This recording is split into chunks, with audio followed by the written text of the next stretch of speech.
Comic Timing is member supported by listeners like you over at patreon.com/comic timing. We thank you very much for your continued support of the show. For as little as $1 a month, you get behind the scenes access such as some articles by Kris, occasional diaries by myself, occasional extra audio, extra video, extras, whatever. I can read all about it to you folks.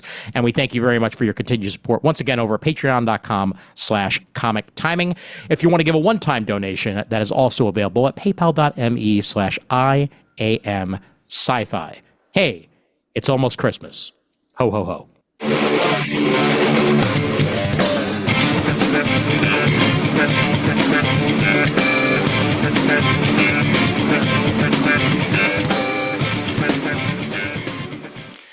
Hey there, folks. My name's Ian Levinstein, and welcome to episode 269, nice, of Comic Timing. And we have the full Blue Team crew here, so fully expect us to be A, talking over each other, B, laughing a lot, and C, a hell of a lot of tangents, because that's basically all we know how to do in this group. So joining us, of course, Mr. Casina. Brent, what's going on?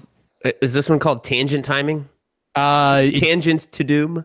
It probably, but I mean, isn't that just what we do in general, dude? Come on, I know you already have your graphic made. You're not changing the title. I have not made the graphic yet. I have not, but I'm still on the Tadum because I like that. Kris, you were on the last episode. You're back. Hi.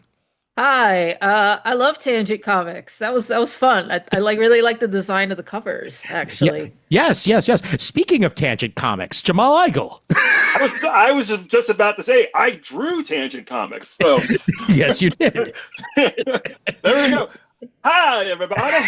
Hey. Welcome back. It's been a little while. I know. When was the last time I was on the show officially? June, I think. June. Yeah, like right before I took off for France for a couple of months. Mm-hmm. And no, I had to fly all the way to Ireland to hang out with you anyway. I know, that was fun. Mr. Raph Suhu also joining us on this one. Raph, what's up? Hello. So wait till we get to IDW. I got so many. Oh wait, wrong episode. Sorry. Yeah. Sorry. That's next episode, Raph. That's next episode. Right. Yes. I'm sure you'll have plenty of Ninja Turtles to discuss. Either way, Donovan Morgan. Reaganomics. Donovan Morgan Grant back with us. Dono, what up? Bossa Nova. Kris stole my Tangent Comics comment, so hello. Nice. Look, man, when Jamal is the oldest, I think I'm the second oldest. I think I get to remember the 90s more than you do. Mm-hmm. Yep. Remember 70s and 80s? Good times. And of course, the man draped in darkness. He is the night. He is Brandon Christopher.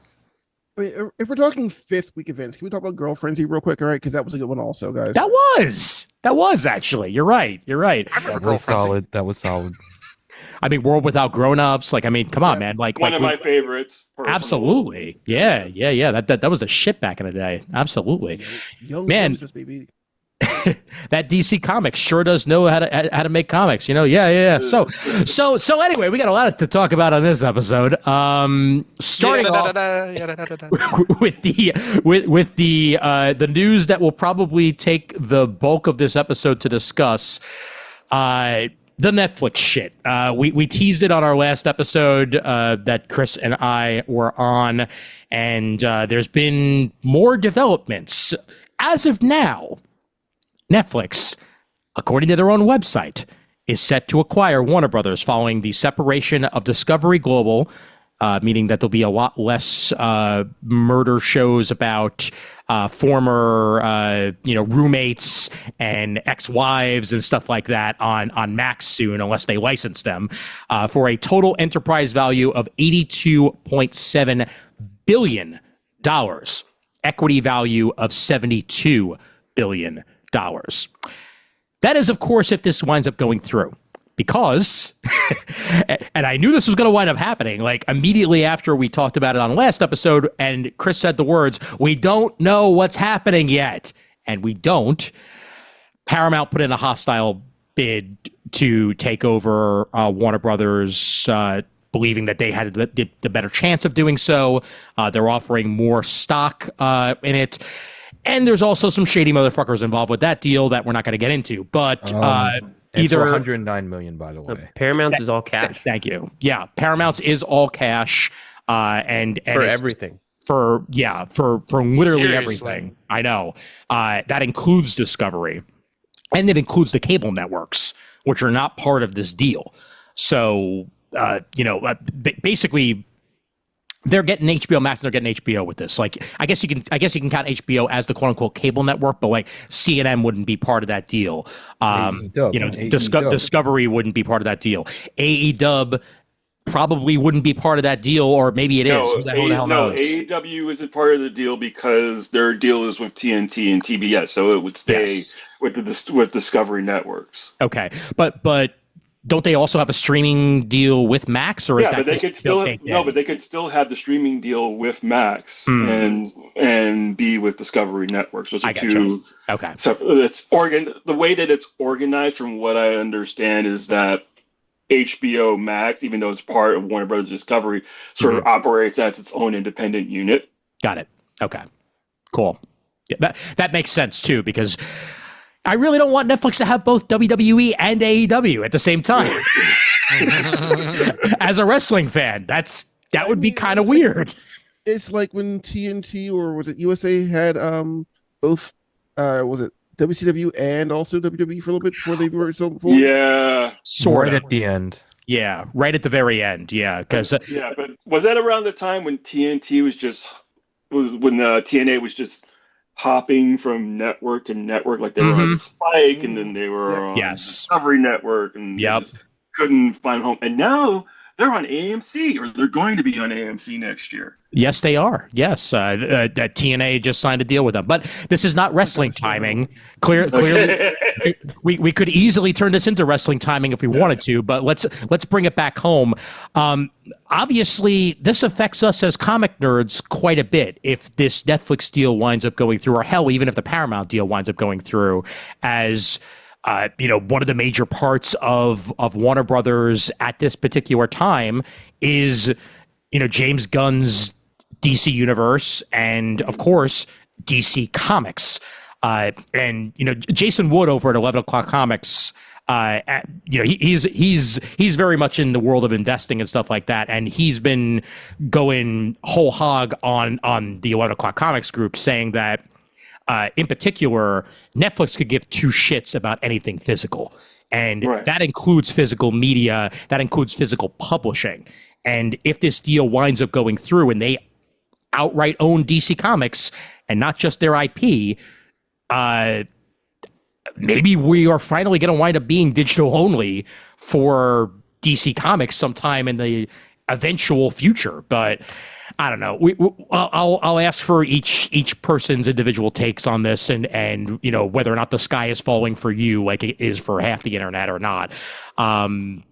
Jamal, I might as well start with you, since you worked for DC at times. So, thoughts on Netflix being the all powerful mighty Oz, and what else might be happening. Okay, so I'm 53 years old. Yes, this is literally the fourth potential merger that I have lived through in my lifetime. Yep, and the third since I have worked for DC as a teenager. So I've seen it affect the comics in various ways over the years. Netflix, I'll be honest, I would rather have Netflix own Warner Brothers and the Warner Brothers properties, because they've already said that they're not going to touch DC studios. They're not, they're going to let the current contracts play out as they are. And Gunn and Peter Safran's contracts run through the spring of 2027. Right. So, there's a lot in the pipe between now and then, including Man of Tomorrow, the sequel to Superman. Yep. That's coming out. We've got Supergirl, we've got Clayface, we've got Lanterns. Yep. We've got the Jimmy Olsen series that they're going to be doing with Skylar Gazzando. Yep. Correct. Yep. So they've got and one of the things that was in the Netflix Warner Brothers media call that they highlighted was the success of James Gunn's Superman movie as being one of the reasons why Netflix wanted to pursue this deal. Now, like you said, Netflix already owns the Miller World characters. Oh, sure. Yeah.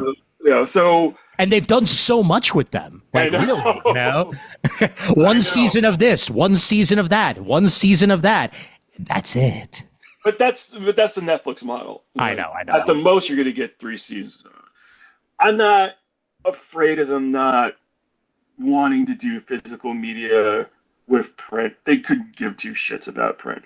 Mm-hmm. And I think, honestly, like, other than the potential IPs, they would not interfere with DC proper the way that, Time Warner interfered with DC. Sure. Or, or Seven Arts interfered with DC when they were trying to push everything towards TV and film back in the 70s and early 80s. And,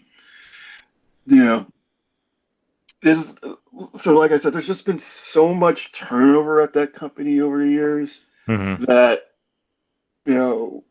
I would rather, I don't think it's going to really affect it greatly as long as they continue to give DC Comics and DC Studios the autonomy that they seem to have been able to experience of late. And it's improved DC sales, it's improved DC's public images. Why fuck with that? On contrary, you have Paramount, who apparently, from the last story that I read, made 5 offers to David Zaslav. Yes, that is correct. Kept turning down. Yeah. And as I said on Threads, Paramount, they're not that into you, man. They're really so this all cash deal, we won't talk about the shitty players. We could get into the whole politics of it. It's just one more crooked thing coming out of probably the most corrupt administration that I've seen in my lifetime. That says a lot. Probably. Yeah. I'm giving a little, Dono, I'm giving wiggle room here. You know what I'm saying? There's always room for improvement. Yeah. I was around for Warren G. Harding, and let me tell you. All right. Tell us about it, Time Lord. Look. Just because the BBC got the Doctor Who spinoff before we get it here in the States doesn't mean you can go all Doctor Who on our ass, Raph. Yeah. I still haven't watched the new season yet. There is nothing behind you. There is nothing positive that could come out of Skydance owning both Paramount and Warner Brothers. Agreed entirely. Yeah. At all. I mean, and it wasn't too long ago where Paramount was nearly bankrupt. Before the purchase by Skydance, they were talking about possibly selling off Paramount to HBO. Right. That was a possibility, and it didn't wind up happening. And now all of a sudden they have the capital of Skydance to be throwing this shit around, which, yes, obviously that's the case. And yes, I know they have a lot of outside parties involved with this particular situation, but I don't know. It feels even more monopolistic than if Microsoft were to suddenly be like, we're buying Apple. Like, that's it. It feels like it's too much conglomeration into one, if that's really what's happening. Absolutely. Yeah. What were you gonna say there, Raph? The second richest man in the world, his son owns Skydance, so that's where all this money is coming from. Sure. Right. Yeah. Barry Ellison, CEO of Oracle, if I remember right. Yes. Yep. And not a great person. What was that, Brandon? So you're saying technocracies are bad? Yes. Who would have thought that one there, guys? I mean, I think we by now we may have finally caught on to that. I don't know, but I love living in dystopian futures. How about you? Look, don't blame me. I voted for Kodos. Look, That's plain and simple, man. Plain and simple. Look, I wanted the cool Soylent Green future, not the shitty one right now. So the other part of this, the transaction is expected to close after the previously announced separation of Warner Brothers Discovery's Global Networks division, Discovery Global, into a publicly traded company, which is now expected to be completed in Q3 2026. So that's when potentially all this will be said and done by, midway through next year. We'll have an answer one way or the other officially, but really, I agree with you, Jamal. They're not that into them. I personally do not believe that there's that much of a chance of this going the route of us talking about Diamond a few months ago of these guys are buying Diamond. No, these guys are buying Diamond. No, turns out I'm buying Diamond. I don't think it's really going to wind up going that route too much. Well, it's also the typical, rich guy bullshit. If I just throw enough money at you, you're gonna love me. You're gonna do whatever I want. You mean that doesn't work? That doesn't work? Here, take some money. Take some money. Take some money. I had a question about that actually, and you may have just already answered it, but David Zaslav does not have the most sterling reputations. So what? No. I genuinely am very generally uneducated on the business side of these things. Like, can he be bought? Do you think Paramount can wear him down? I don't think so. Oh, he bought no, but Zaslav came in from Discovery. Yes. And acquired Warner Brothers for this particular purpose. It has been a ticking clock for when Zaslav, we've been one company long enough that the regulators aren't going to get pissed. And then ding, ding, ding, guess what? Dinner time, boys. Cut it up. Let's go. Right. He's been waiting his time to put this on the market. So that's selling. Well, it's also part of the reason why he killed the Scooby-Doo movie. He killed the Batgirl movie for the tax write-offs. That's a lot. At the bare minimum, you're looking at like $200 million just like pissed down the river, It's in order to make this sale. So, it's revenue, Jamal, not it's in a way revenue. That's right. Money isn't real. It's all made up. We know that no one actually cares about these.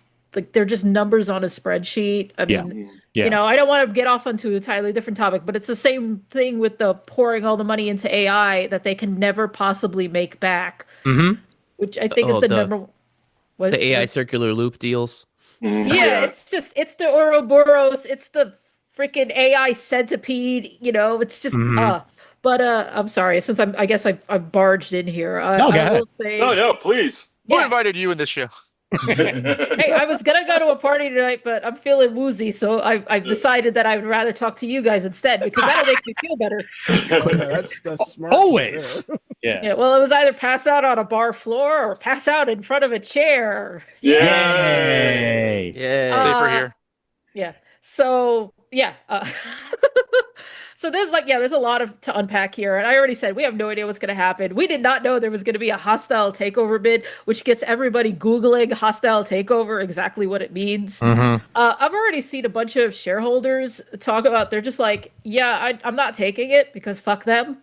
like some people are like, I will take the money. Yeah, I will, whatever gets me paid more. But a lot of people, I think those other people who are like, fuck them, fuck Paramount specifically here. It's just that sometimes you buy stock because you just like the company. Yeah.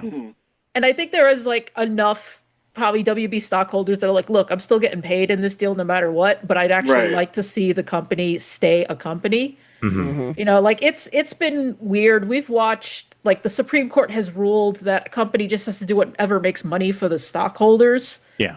Which, of course, makes this whole thing really fascinating that, Paramount's offering so much more money. It's weird because, like, Paramount is not really relevant as a cultural force right now. Given, how many hit movies did they have last year? I mean, Mission Impossible, I guess. The Star Trek movie. Mission Impossible, I don't know if it was a hit. Yeah, it did okay. It was great. Yeah, Section 13 was a fantastic. And that's movie, supposed to be the last one, right? So that's used up. Yeah. Let's see. Well, let's see. Roofman. Everyone was raving about Roofman. I enjoyed it. It was fun, but it wasn't exactly a hit. They have Sonic. They have Sonic. They have. Hey guys, listen. They had Naked Gun. we don't even need to talk anymore. Like that shit I was still need to see that. That shit was amazing. Yeah, I know more of you should have gone to see it. That movie is actually really funny. Yeah. I think Naked Gun made a case for seeing movies in theaters because the jokes are so dumb and you're sitting there and everyone laughs. And you go, wait, I'm allowed to laugh at this. This is in fact funny. Okay.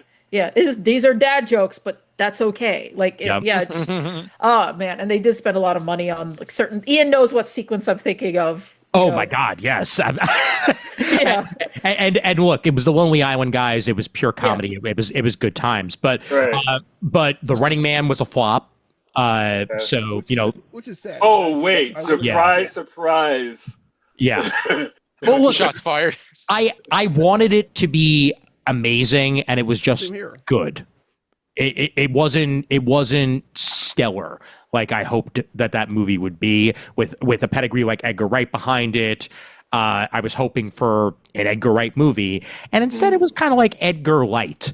Like it was, I thought it was fine. I just like me and Ian already talked about this. It was mostly the ending that was a letdown, and I think a bad ending can like ruin a movie. Like it just makes you not want to talk about it, even though there was like other awesome things in that film. But no, I didn't know that. Like the ending had ruined the movie. I never heard of that. They changed it from the book. The book has a more downer ending. They made it more positive, but the thing it's very rushed. Like it's almost got like 3 endings actually too when you think about it. Yeah, is that different from like the '87 Arnold one? Oh, it's very different. Ending? Yes. Yes, very. So does it feel very like test audience? Okay, this is our test audience ending here. I don't do the quiz. Oh, that people wanted a happier ending. Maybe I don't know. Well, we're not here to talk about the Running Man. No, there is a movie that ruined where the ending ruined the entire movie for me. What's that? We don't need to talk about it because we've talked about it a bunch. Yeah, we have. Well, speaking of that, I think that might make a sexy segue into what I wanted to just bring up ever so briefly. Yeah. Because about a month ago, when like Saudi Arabia was coming after Warner Brothers, people were like, "And this is how Snyder wins," and then we had the Snyder goes back. Oh yes, this is what you wanted to do. Yeah. All right. So here's the thing. No. I promise you, Kris, you're next. But like, you'll let me finish. Are hungry. Yeah. Just let me finish.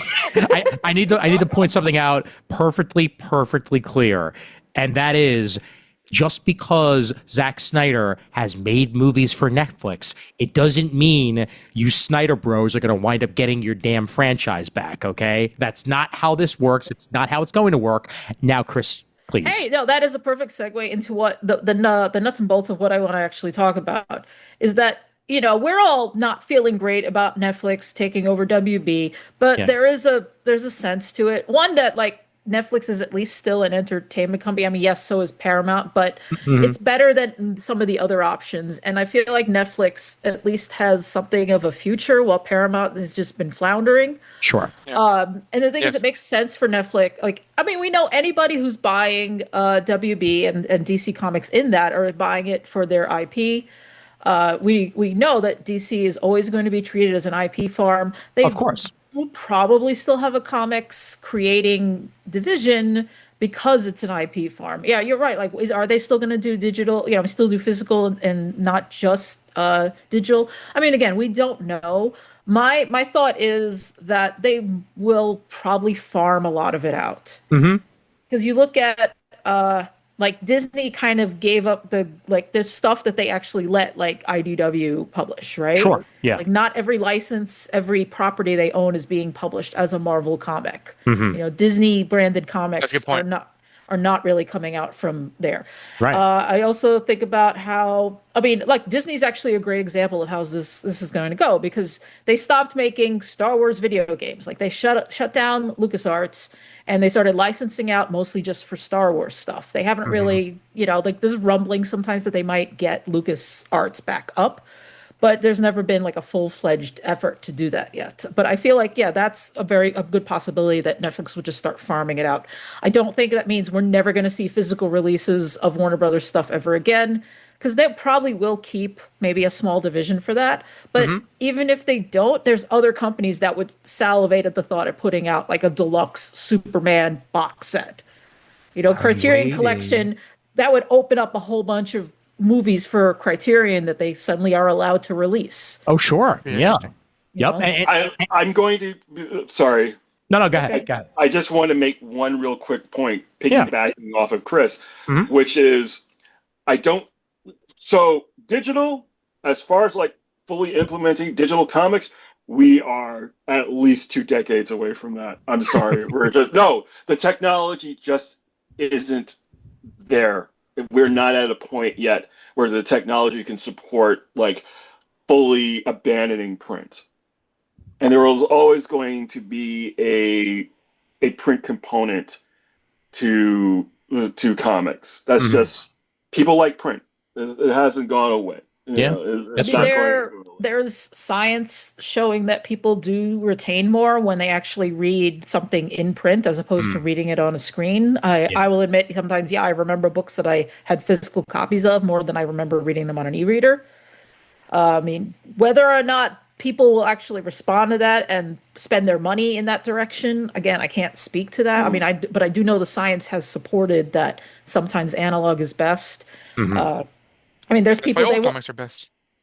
But like I think my bigger concern, honestly, like not worrying about the physical media, is the fact that like Netflix was already involved in like other things. Like I think I said some of this in the last episode. Like they tried doing games and they ended up shutting down all their studios, right? I don't know how they'll feel about having to have like a comics division that they're gonna have to like sort of worry about. I mean, I think they really only. Say what you're going to say, Ian.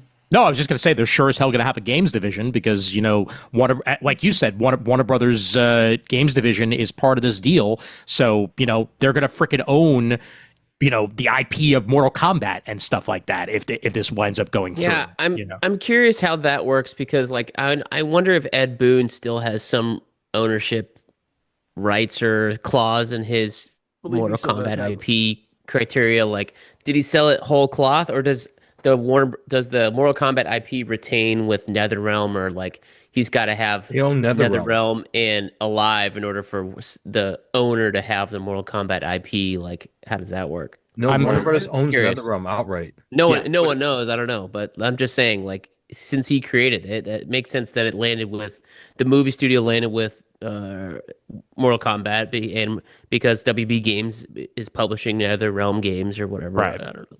Yeah, I mean, that one came out last year. Like, did you know back then? Warner Brothers Games owns NetherRealm. Yes, they completely own them wholeheartedly. Okay. You have to remember that Mortal Kombat wasn't like a self-published project. It was Midway Games to begin with. So their ownership stake in it was going to be minimal because it was the 90s. It's not any better now than it is back then, but owners, people don't own shit. Yeah. Don't work for hire. As far as that's what we know in comics. But as far as DC Comics is concerned, like cost-wise and versus ROI, it's probably one of the least expensive divisions that Warner Brothers has. So it's not going. They could Netflix, if the deal goes through, could completely leave DC Comics alone, and they would never even notice. because it's that low on the totem pole. Yes, exactly. Yeah. And that's always been the case. It was the case when DC answered to the film division. It was the case when DC answered to Time Warner Publishing. It was the case when DC answered to Warner Brothers R&D. It's a line item in comparison to the rest of the company. And plus, talking about something, I mean, we sort of slightly piggybacking off of what you said, and also what Kris said about farming out and different IPs, and how Disney even does the exact same thing with some of their properties. How there's Star Wars comics being made by Dark Horse still, and stuff like that.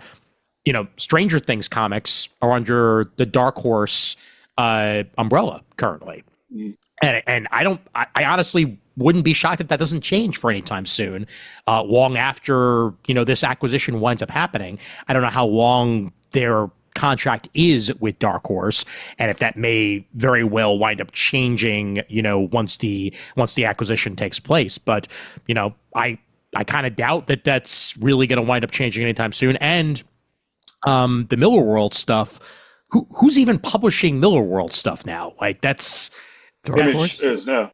Oh, it is. Okay. Yeah. Then it was at Dark Horse. Now it's back at Image. Okay, cool. And I doubt that's going anywhere either, for that matter. But what's weird about that is even Mark Millar is not publishing his stuff through like the Netflix comics imprint. He's going like Kickstarter kind of stuff. So even though he's sold it, he's still like, he's unchained from working for them somehow, which is like, to me, is kind of telling. Like you sold all your stuff for money and great. I don't know where you spent your money, but like the fact that he's not publishing it with Netflix, like to me says everything about them. Like, they're not a great partner. They're not pushing his stuff. They're not treating it well enough that he's like, I'm going to continue to create for this company because he always has these ideas and he's always been an idea guy, maybe not an execution guy. Right. But to me, it says everything. Like if he was still publishing through the Netflix imprint at whatever publisher, I'd be like, all right, well, maybe they respect comics, but clearly they don't. Right. Yeah. Well, again, we've talked about, like, Netflix is not interested. Yeah. Oh, sorry, Brandon, you froze there, like right as you were about to start speaking. Go ahead. Sorry. Say again. I think it's easier to publish through Image because you front the cash up front and then they publish a book for you. So that's probably why he's doing through Image instead of going through another publisher. And also, Netflix is a very much of a "what have you done for me lately" company. If they don't work out within one or two tries, they will scrap you and move you on to somebody else. Yeah. See Zack Snyder. Yeah, Rebel Moon, exactly. The algorithm rules all there. They are looking really hard for their next big thing because they are. I mean, what does Netflix have on deck that's K-pop Demon Hunters? What's up? Well, K-pop Demon Hunters. That's what year did they give us for the next one? 2027, 2028? I think so. 2027. I'll be surprised if that comes out before the next Spider-Verse movie. Here's the thing. Probably will. But I'm like, they'll both come out before GTA 6. What's that? What's next year? Like what? Bridgerton season 5, I guess, is gonna be their next big thing also. Mm-hmm. Yeah. The Witcher is set to have its next season officially, I think, next year as well. Who gives a crap at this point? I don't hear anybody talking about Liam. It is wild that got they rid of announced Superman. It's wild they announced him being replaced like 3 years ago, and this season is finally here. And it's like, why did you even bother to make it? In my brain, Right. I don't think anyone's watched it that I know. Is the Avatar, the Last Airbender movie, coming out through Netflix, or is that actually coming out through Nickelodeon?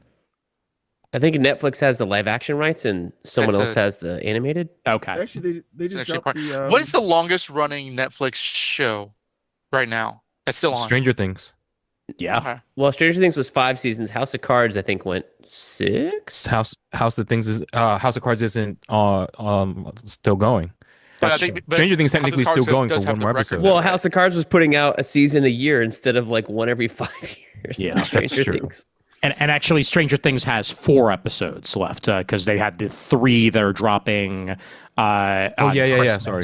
And then New Year's is when the finale airs. So they've got 4 more to go. But there are not a lot of long running shows. 5 seasons is about as long as you go on Netflix, if you're even able to go that long.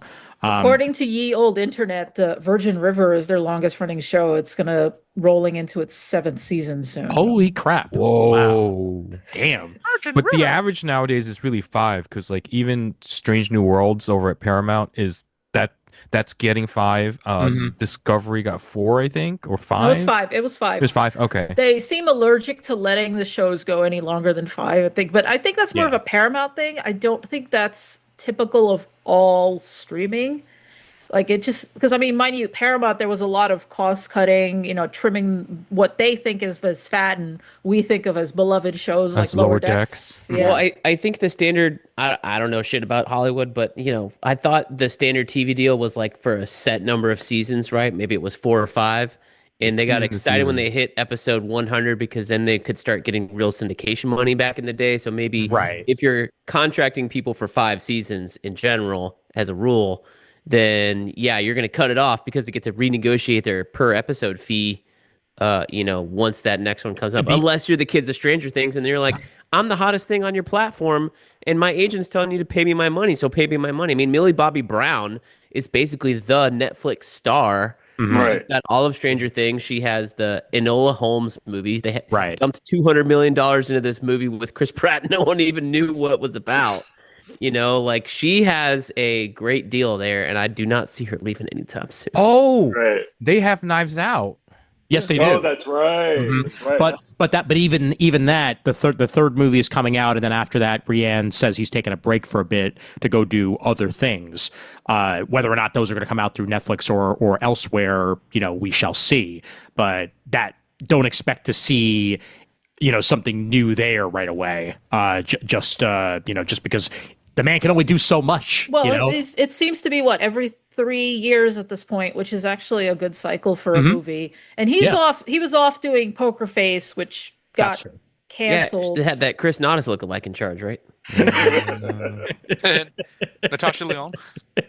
I'm gonna start talking like this. Wait, Marge Simpson? Lisa needs braces. That old plan. But no, go ahead. I was gonna say, I think also because we were talking about 5 seasons. I think mainly because they're truncated though. I think Stranger Things is what, 8 episodes this season? Yes. 8. And then what? Stranger Worlds on Paramount is 12, was it? Yeah. Every season of Stranger Worlds has been 10, except the final season's only going to be 6, which pisses me off so much. Oh, I know. Yeah, and they had to fight for that too. Like they were like, well, we'll give you a movie to wrap things up, and then they said, no, we need at least 6 episodes. So they gave them the 6 episodes at least, and that's going to happen. But the thing I wanted to bring up real quick though, piggybacking off of all this, so when Disney bought Marvel and Star Wars, it was to get new IP and also to get, the boys interested in Disney, basically. Not the Eric Kripke show that's about to reach its final season. I mean, actual boys. Also 5 seasons. Right. Also 5 seasons. There you go. But the Duffer Brothers are leaving Netflix. And that was, the cash cow for Netflix. Were the Duffers. They created Stranger Things. They're creating this animated spinoff and also another spinoff, even though they no longer have a deal. So basically they'll be executive producers on that, but then they're going to go off. And who are they going to be working for? Paramount. That's the deal that they signed. The Duffers are going to go make stuff for Paramount now, because they gave them more money. But Netflix needed something, and that's what Warner Brothers is going to give them. They're going to get their boy IP in Superman, Batman, all that stuff, and even more female IP and stuff like Wonder Woman, all the other Supergirl and all the other non DC Warner Brothers fare out there. I think in the end, this was the best deal that Netflix could have made to diversify their portfolio and remain relevant. And as Kris said, all the back catalog that they're going to wind up getting out of this also makes tons of sense. And they were already getting Warner Brothers back catalog because a lot of stuff that used to be on Max was making its way over to Netflix because they sold it to them. So yeah, I'm wondering, because it's obvious that they were pulling stuff off of Max and letting Netflix pick it up because they realized they could get more money with a licensing deal that way. Mm-hmm. Yeah. And I would not be surprised if someone in the halls of Netflix was like, this is stupid. Can we just buy the company so we don't have to keep licensing stuff? We'll just have it in our stable. Well, there's something about a show being on Netflix and not in any other streaming service that just does it. Like, look at Suits, right? Suits dropped on Netflix and people were like, oh, what's this? Watch the whole damn thing. It was on Peacock.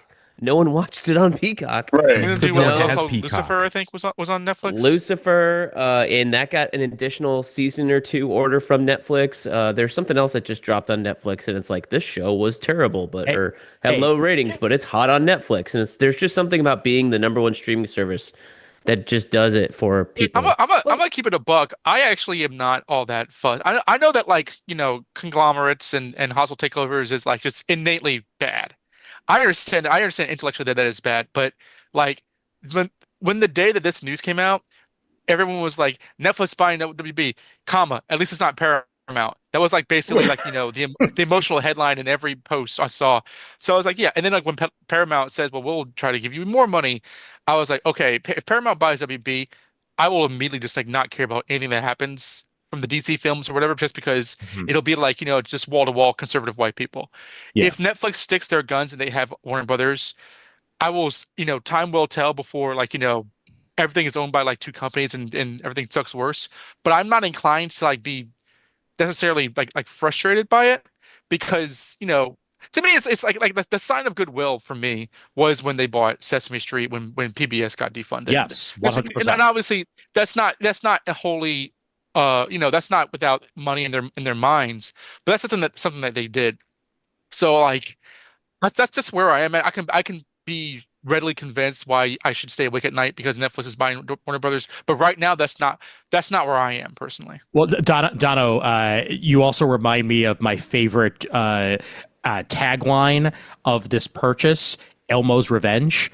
Because yes, immediately after Warner Brothers says no thank you to a new season of Sesame Street, Netflix buys them, and then what's the next thing that Netflix does? Buys Warner Brothers. So that's the way. Remember Elmo? So Elmo remembers you. Bringing up Sesame Street is interesting because Netflix has been trying to crack the kid market for at least a decade at this point and failing miserably at it. Oh yeah. Infonesia, I don't remember where I read it, but there was an article and it was a woman who works in kids TV and she explained like the problems with this. Netflix doesn't really understand how kids watch TV. Right. Like kids, what's up? No, go ahead. I was just going to ask you real quick. What was the last like moderate kids hit that Netflix because the only thing I can think of is probably Troll Hunters. Camp Cretaceous. Oh yeah. I think they made two shows with multiple seasons of that. Shocking. Like 8 or 9 seasons. Yeah, they point out like kids will watch things over and over again. While Netflix is primed to try to like get you to try new things, like the algorithm is always shoving stuff in your face. Yeah. When in the end, all kids want to do is they reach the end of a show, they just want to go back to the beginning and start it over. And I don't think any of the streamers actually have that setting, which is very silly. Like I've seen my mom have to manually select the first episode again. It's me, but, kids. I only want to watch Star Trek: The Next Generation on repeat. I've been doing it for 40 years. I mean, look, you started it, and kids were just like, you know what? That sounds like a good idea. Let's do the Raph bottle. Exactly. Netflix needs to hire me, and I need to work alongside James Gunn and on DC Studios. Thank you for saying that. Thank you so much. You're always saying that like people need to hire you for your ideas.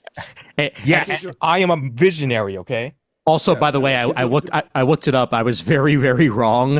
Legend of Aang: Last Airbender, distributed by Paramount Pictures, because Nickelodeon. So right, yeah, and they own Nickelodeon. Yeah. Oh God, they own the Ninja Turtles. Yes, they do. Yeah, they have for a while. Yeah, they do, and like they're a little better. Paramount is better at doing kids stuff, at least I can say, but they're still not great. I mean, you just look how they dropped the ball with, say, our beloved Star Trek Prodigy. Oh God, yeah. Does anybody remember the Rugrats reboot? Yes, I do. No, you don't. I remember avoiding it. Yeah, it was bad. I watched some of it. It was annoying. Yeah, but this is go ahead. This is old man coming in. There was a Rugrats reboot. Yes. Yep. Yes, when they were grown. Questions we don't have answers. Episode. No. Even better, Jamal. It was 3D. It was CGI. 3D. I remember seeing that. And new voices also, which is you couldn't bring enough of them were I mean, like some of the voices are died, but like they made Susie the same age as the other babies, so Angelica bullied Susie, and I was like, fuck this show. But Michael was a G, okay? You put some respect on her name. Absolutely. and the way you say it is, excuse me, Susie is not the same age as Angelica. Please go back to the original source book for the Rugrats cartoon. Thank you very much. all 5 seasons of all grown up as well. Yeah, this is what the Rugrats reboot looked like, by the way. Oh God. Yeah, There's just some things that should not be translated into 3D. Yeah, exactly. That agree. does not work. Anything animated by Clash Supo should never be 3D. Yeah. Exactly. Mm-hmm. They were always ugly. Unless it's real monsters, then that works. Or Duckman. Yeah, maybe Duckman. Okay, Duckman could work. Duckman could definitely wind up working, but I look. There's so much that we don't know. There's so much that we're going to continue to not know until it's official sometime in 2026. There's also plenty of stuff that we're not even going to know after it's official until they start making deals. You know, like once Gunn's deal is up. You said what, 2027? You said yeah, spring of 2027. Okay. Once Gunn's deal is up, that's when we're officially going to really know where this is going to go, and that entirely depends on how well Supergirl does. That depends on how well, Lanterns does. Clayface. You know, That is Man of wild. Tomorrow. That is wild that his deal is going to be up before they make a proper Batman movie. oh Like God, to me, you're that right. is short. You know what I mean? Like that's crazy. Well, he's been there a lot think longer. I know he's taking his time, and I get it. But maybe he's just not pushing the thumb down on the Brave and the Bold movie because, or whatever the hell it's called, because he's like, I'll save this for when they renew my deal. Like I have this ready. But they're also working on the puppet dynamic duo movie. Yeah. Right. Still don't know what the Not fuck to that's gonna mention, be. Matt Reeves' Batman 2 is supposed to come out, but I think GTA 6 is going to beat it to market. Okay. Look. That's my second is GTA Gunn's- 6, so that's it. Why I'm not is doing Gunn's anymore. deal kind of like relatively short? Like only until 27, not until like a round number, like 2030 or something? Well, it started in 2022. It's been almost 5 years. We're talking about a Yeah. 5-year deal. Yeah. That's what it started. So Suicide Squad. I talked about the launch of the quote unquote gunverse, as we called it, on that other show that I'm not a part of anymore. That's how long ago that shit was. But it took gestation period. It took actual, writing and producing and making the films for Superman to actually be the tentpole and to be the first one out of the gate. And Batman 2 right now is scheduled for October 1st, 2027. What I think is going to wind up happening with Gunn is, as long as we get a success on Supergirl and as long as we get a success on Lanterns, I almost guarantee you his deal is going to wind up being renewed for at least another 2 or 3 years after that. Well, if not longer. his Man of Tomorrow is going to be shot and pretty much done by the time his deal ends up. It just won't be released. Yeah. Right. Yeah. But then he's casting right now. yeah, his deal. I mean, his deal with Marvel was done after Guardians 3, came out. Essentially, he was in the edit bay right before he went to DC Studios. Like that's the way that turned out. I remember him filming Superman when Guardians 3 was coming out. Like that, Correct, and I correct. found that to be interesting. I'm not suggesting that there's anything like legally dubious, but that was a very interesting thing to witness when you understood as a nerd on the internet, like he's doing this and this on the other company. All of his obligations have been fulfilled at that point for Guardians 3 outside of press tour, essentially. I think it's going to be more interesting going back to the comics thing, like seeing just wait 6 months, right? And I don't know what the lead time is on books or anything like that, so maybe Jamal can educate us a little bit more. But like, I'm just assuming like in 6 months, people's deals are going to be up and they're going to look around and go, I mean, DC was hot for a while, but like there's a lot of uncertainty still. And so maybe, I'm just speculating here, maybe you'll see people like Josh Williamson and Scott Snyder, they're Dan Mora, maybe move around a little bit while the dust settles on whatever the heck's going on at DC. So I'm interested to see how that goes. But I think that will leave room for new talent to pop up. So that could be interesting also. I mean, comics, especially on that level, are a perpetual, game of what's the game? Chairs, something. Musical chairs. Oh, musical chairs. Oh, Duck Goose.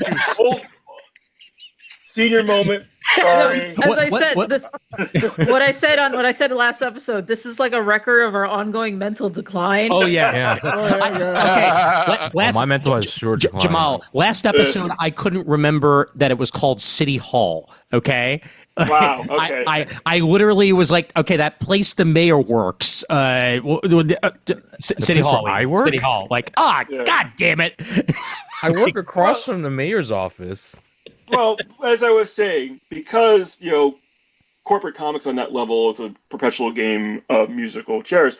I didn't expect Phil Johnson to go over and become Marvel exclusive. I didn't see that coming at all. No, absolutely not. Yeah, and they gave him a deal, and obviously it was a deal that he couldn't resist. Plus, he's writing Hulk and all that over there to begin with. So, Philip Kennedy Johnson's going to have a couple of good years there.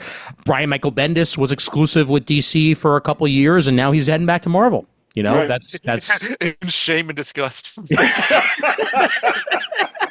To be true, I was excited for Bendis to go to DC, and it just something never clicked. I don't know what it was. His Superman had its peaks and valleys, to say the least. He got rid of Clark Kent. Yeah, I have friends who were royally pissed off at that. Oh, I know. Like, not just like we're mad. Like they were fucking furious. He did objectively ruin John Kent. Also, I'll say that. Like he ruined the Super Sons. That could have been a perpetually great comic book. And then, not that I ever read it, but I like the idea of Damian having a best friend his age. But then he's like, nope. Hey, Brent, does it surprise you at all that my favorite book that Mr. Brian Michael Bendis wrote for DC was Young Justice? Because what do they call Tim? Like John Timms? Yeah, Stickbird or something? Drake. Oh yeah, it was shit-colored Robin. We talked about that on an episode of Comic Time, and I know, were, like having fun beating it up. dude, that shit lasted 2 months. 2 months later, and he was like, "Oh yeah, no, I'm Robin. Like, I don't know what you're talking about, dude." Red Robin.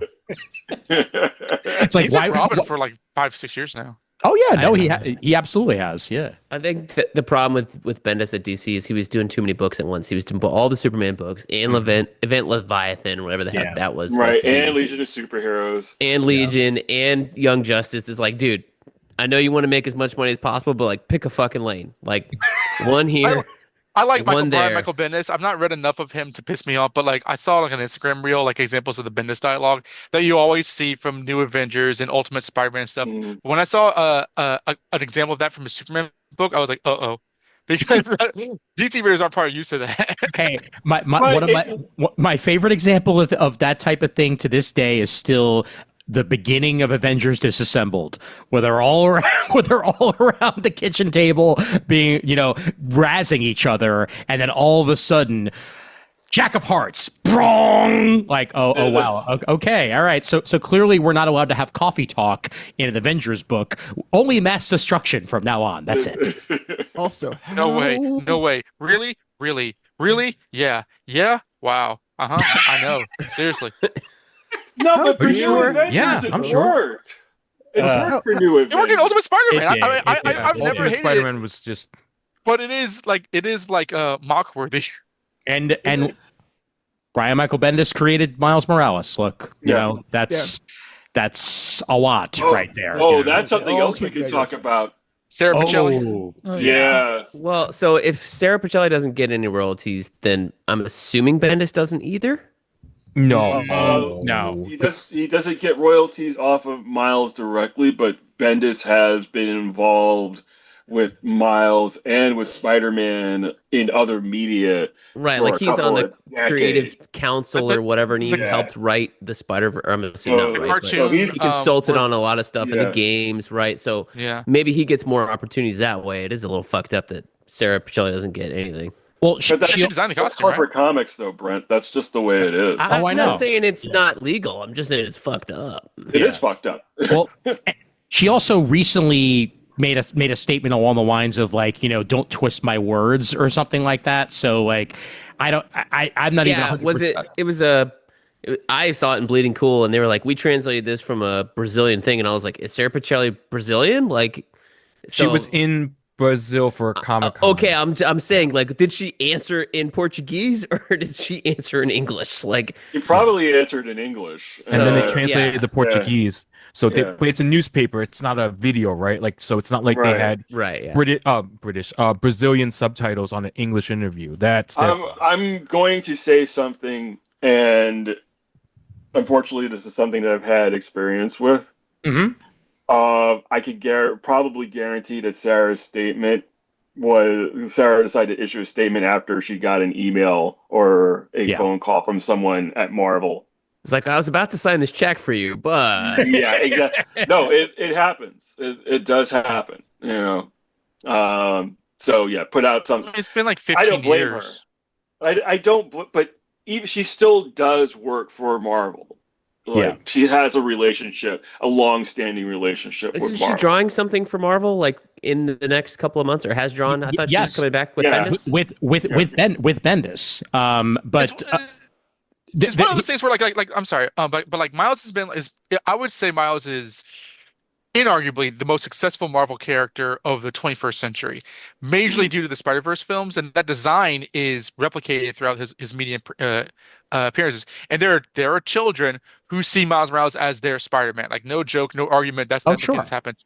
Yeah. I would think in 2025, even though there are shady business practices in comics being crappy and all that kind of stuff, they kind of would expect this to happen sooner or later. For a creator to feel slighted because they're not getting some sort of royalties for that. Yeah, creators feel slighted all the time. Judging by what Ian has on screen, I'm taking the tone of the interview to be like, "Oh, you're a millionaire because of Miles Morales." She's like, "No, I'm not a millionaire. I wish." Yeah, and they wrote that as like, Sara Pichelli gets nothing. Let me remind everybody once again that this was posted to Bleeding Cool, which is known to be a very gossip monger website, even when they get stuff right, which happens a lot. Where do you want to get your comic book hot take news from? Fucking Newsrama and CBR are dead. No. Here's where I want to get my hot takes from: random threads and Blue Sky posts. Okay, because what Blue Sky is this you're talking about? Every time I go on Blue Sky, it's all fucking ads, unless Kris is like BSing me on Blue Sky, being like, "Hey Brent, I'm still posting." Are you sure? He doesn't. You don't follow the right people. I go on there. I mean, mind you, half my timeline is just Zach Davison retweeting himself or retweeting himself. Yeah. But I pop in and it's like I see Zach, I see Jay Edidin and T talking about their toddler all the time. Mm-hmm. Yep. I go in there to bitch about what episode of King of the Hill I'm watching right now. I'm almost done, guys. I'm almost done. You don't like the reboot? No, I love the reboot. I'm rewatching the entire show from the beginning because I was like, oh, it'd be nice to watch some of it, but I don't remember which ones I've seen and which ones I haven't. So it felt logical to just rewatch the whole thing. And I mean, this is a side. Yeah, this is our tangent right now. My King of the Hill tangent is mostly that just like The Simpsons, the 2000s were not good to that show. Oh, it definitely has its weak periods. I don't know if it's as loud as The Simpsons, but like there are definitely good seasons and bad seasons for sure. Yeah. Well, it's like around season 7 or 8. Yeah. You know what? Yeah. Screw it. I'm going on a tangent, Ian. I'm going real cute. Go ahead. Do it. Generally, for me, it's around the point when Luann drops out of community college and goes back to being a beautician, which is like, I always liked that she went to regular college, that she was basically a beauty school dropout who somehow was failing upwards, which I thought was actually really nice character development.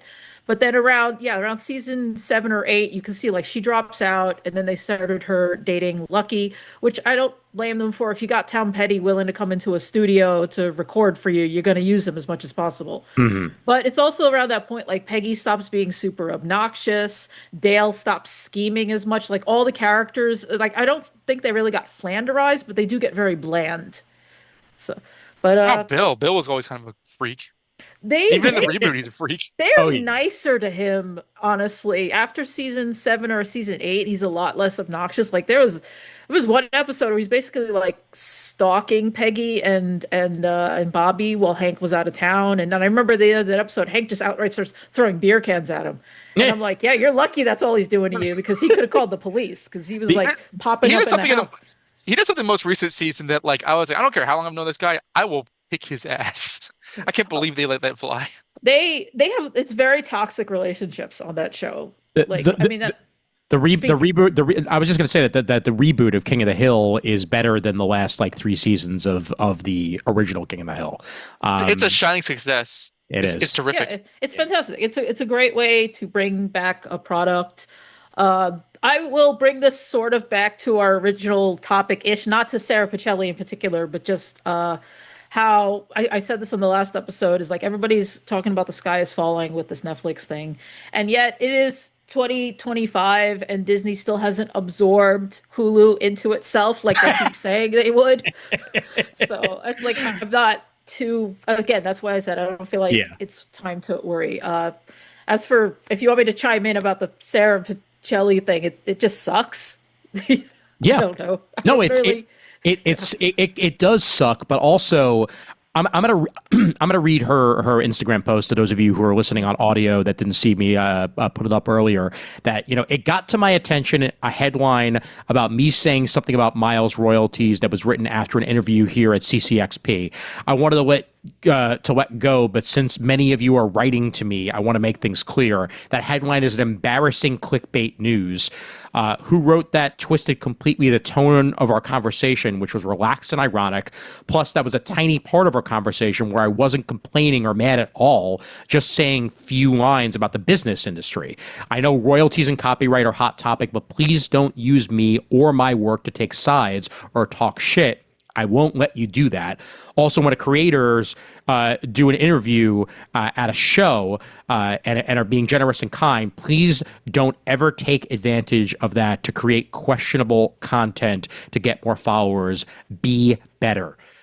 And I mean, I agree with that entirely, quite frankly, because I see shit like this all the time, where a creator just makes an offhanded comment in an interview, and then all of a sudden that's the headline for 97 websites, because even most websites don't actually check to see what the original content was from. They just see it was posted somewhere, they get hits, and then another website makes an article about that article, and then so on and so on and so on, because that's the way the internet works. Yeah, I actually saw that earlier today, because going around, I was on Reddit, and going around Film Reddit is this interview that Timothée Chalamet gave recently, where he's complaining, I've been putting in solid work for 7 to 8 years. It'd be nice if people could just respect that work.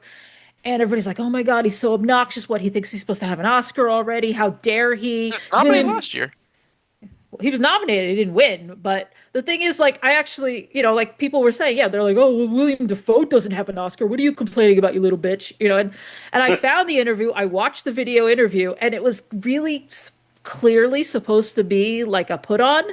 Right. Because the interviewer isn't very serious. It's like an interviewer that I've never heard of. And he's dressed like almost like his Marty Supreme character. So it was like, I mean, I've seen other interviews with him. He's not that obnoxious. Look, I know there are people who do not like him. You can not like him all you want. In fact, it feeds my soul when people hate him. Because I love that schadenfreude of knowing no matter how much people hate Timothée Chalamet, he's going to be okay unless he like murders a puppy. Absolutely. Right. Yeah, or stars in the American Eagle ad. He's a very pure man, okay? Like I always go to the story that I literally just brought this up last week when Kris and I were hanging out. But the story of this one girl who sat next to Timothée Chalamet on a flight. I'm pretty sure he was in just like a regular airplane, not in first class or anything like that, just like in a plebe seat, and was sitting next to this girl. And by the end of the flight, she tweets, I think Timothée Chalamet and I are best friends now. Like they spent the entire flight just like bullshitting and talking about movies and like just talking about random like stuff and like video games and stuff like that. And dude's just a chill guy. Like, come on, Yeah. He also just happens to be a damn good actor, so let him be one. He has that YouTube channel from when he was a kid where he just reviewed Xbox controllers, right? Yes. So like, what kind of dweeb like that is? How do you don't become a mean person after doing that? I mean, he could possibly get terrible, but for now, he's just this like adorable little twerpy. As I said, at Raph's, when you had that party at your house, and I went, he's America's favorite twink. Yes. And someone walked He's in a the lovely door. little twink. Okay. What I loved about that is someone walked in and went, "Why are we talking about Timothée Chalamet?" I was just like, right there. Well, they saw calling by your names. Why? Yeah, but Yes. the larger thing is just like, you get a lot of quotes distorted. Like Screen Rant had an article today about how Disney is retconning the sequel trilogy. Right. And again, I was reading Reddit, and Reddit was like, okay, look, I read the article, so you guys don't have to click on it. and this person needs to be fired out of cannon because what that is happening, and that the article admits is that they're just making more shows and stuff that take place between Return of the Jedi and The Force Awakens. That's literally all it is. You know, like, yes, just the Did you guys headline see people try to come forward David Cornsweet over the weekend? Oh God, what? He's talking to Jonathan Bailey with one of those variety, actors BSing for an hour things. And it's completely like anodyne, is this the masculinity thing? Yeah, he's like, in Wicked, you were being held by, I'm not seeing it, but I assume Cynthia Erivo, and people worry about their masculinity with that kind of image, but your character's totally masculine, and it's totally fine, whatever. Like, he's being incredibly effusively positive and encouraging, and people read the quote and they're like, well, I guess we gotta cancel David Cornsweet now, and it's like, I will fight not people. even trying. I will fight people. I watched that clip, like, and Jonathan Bailey is, he's very British. So his idea of masculinity is completely different from Cornsweet's, the corn-fed Iowa boy. Oh yeah, yeah. Listen, I will. That's my Superman now. I will wage unholy war. I will harm people's lives. Whoa, man! Whoa! Do not come for Cornsweet. Whoa, Raph! Whoa! Come on, man! Rein it in. This is the kind of bullshit that, honestly, when you kind of act like judge, jury, and people judge over this shit, it's obnoxious and nonsensical. It's ridiculous. Agreed. Well, can we bring it back to Star Wars for a minute to talk about the only Star Wars thing that actually matters and that is actually truthful, which is it's official that the original theatrical cut of Star Wars will be coming back to theaters. That they're celebrating the 50th anniversary of the original Star Wars with a re-release for its 50th anniversary on February 17th, 2027. I think it's hilarious that they still have this and they just won't release it on anything other than to bilk more money out of you by charging you $25 a ticket. Well, it is actually going to be released. It's going to be a Fathom event, right? No, come on. Disney doesn't do Fathom. They'll do it directly. The thing is, Disney likes money. Let's not lie to ourselves. This will make them money. I mean, because that's what I find going back to. I'm not totally going back, but going back again to Netflix, Warner Brothers. They will still put movies in theaters because that still makes a crap load of money. And I said during the last episode, K-pop Demon Hunters started off on streaming and then they put it in theaters and they made a lot of money. If it was the reverse, it probably would not have done that. Oh yeah. I had mentioned Chainsaw Man. It's weird that we got a movie instead of a season, but they made a lot of money in the theater. And I'm like, okay, I guess that'll pay for the next season. Mm-hmm. And, a Star Wars getting re-released, let's be honest, we're all going to go see the original. Absolutely. Cut. Yeah. I'm not paying $25 for it because I'm going to use my pass, Well, I am, Brent. So there, I will go twice. Everybody's going to be like this during the Greedo scene. It's like, okay, it's not going to be fucked with, is it? Who shot first? Who shot first? Come on. We all know who shot first, motherfucker. Oh, just wait. McCluskey, or whatever he said. The most recent edit cracked me up so hard. McClunky. Yeah. Just wait for the trillion articles being like, Disney finally acknowledges the true meaning of who shot first. Well, yes, you know that's going to happen, but also, so this is actually going to be released digitally after this because, for one thing, this was kind of leaked in the most hilarious way possible. The guys who put together the Star Wars Despecialized Edition, basically the fan version of the original theatrical cut of Star Wars, were sent a link in a Discord by someone who came across on YouTube the guy at Disney who was releasing higher quality images and scenes from the theatrical cut that were cut out from the Lucas redo. And they were literally releasing them, internally, but doing it on YouTube. And then the guys found it and they compared it to their version of the Despecialized, the version that was released on Blu-ray that was only slightly upscaled, and this, which is clearly a 4K restoration of the original theatrical cut. and you could tell it looked way better than it's ever looked before. And it's going to be released in IMAX. It's going to be released in, every possible version of screen you can put it on. And that it's probably going to be number one at the box office on February 17th. Easily. So is this going to have like the Scottish Jabba the Hutt scene that was deleted from the first one? I doubt it. No, I doubt it because that was not in the original cut. Okay. Yeah. My The boys, entire it's scene's disappoint cut. me. Yeah, the entire scene doesn't exist except for the first special edition. Exactly. Yeah. They CGI'd him to shreds and all that jazz, and made him Jabba. But like that scene was a deleted scene originly. Boba So Fett it's doesn't gonna have exist. like the scene where he meets Wedge, like before they jump off the Biff, final. Biggs, Biggs? Biggs Darklighter. That's not his name. It is his Really? name. It is his Biggs name. Darklighter, yeah. Yeah, Biggs. I actually like adding that scene back in because it adds more weight to Biggs' death later on, because Yeah. Luke gets very solemn, and you just kind of assume, because he knows it's down to him now, and that's valid. But the original reason for him to be sad face during the fight is his friend just got killed. Yeah. So I didn't Exactly. mind that earlier scene. It's fine without it. Star Wars is a fantastic movie, but It's like Biggs in Darklighter. Star Wars. It's like in Star Trek 2 when Scotty's nephew dies, but they cut out that he's his nephew, so it's some random guy. He's holding Jason Todd. Well, look, just be glad that we got this version and not the original screenplay version of the Star Wars, because that shit was weird. I read the comic Okay, adaptation. That was I weird. have Same here. I've got the novelization. That book is How weird is it?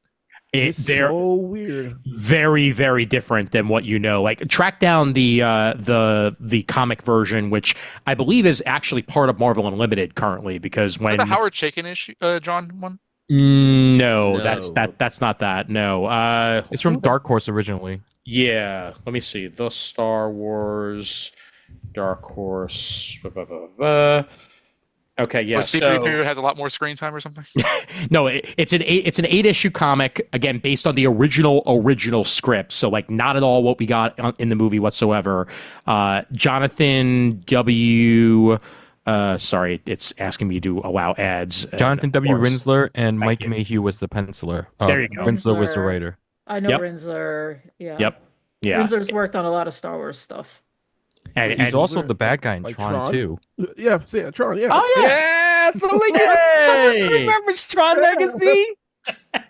I remember Tron Legacy. Very well.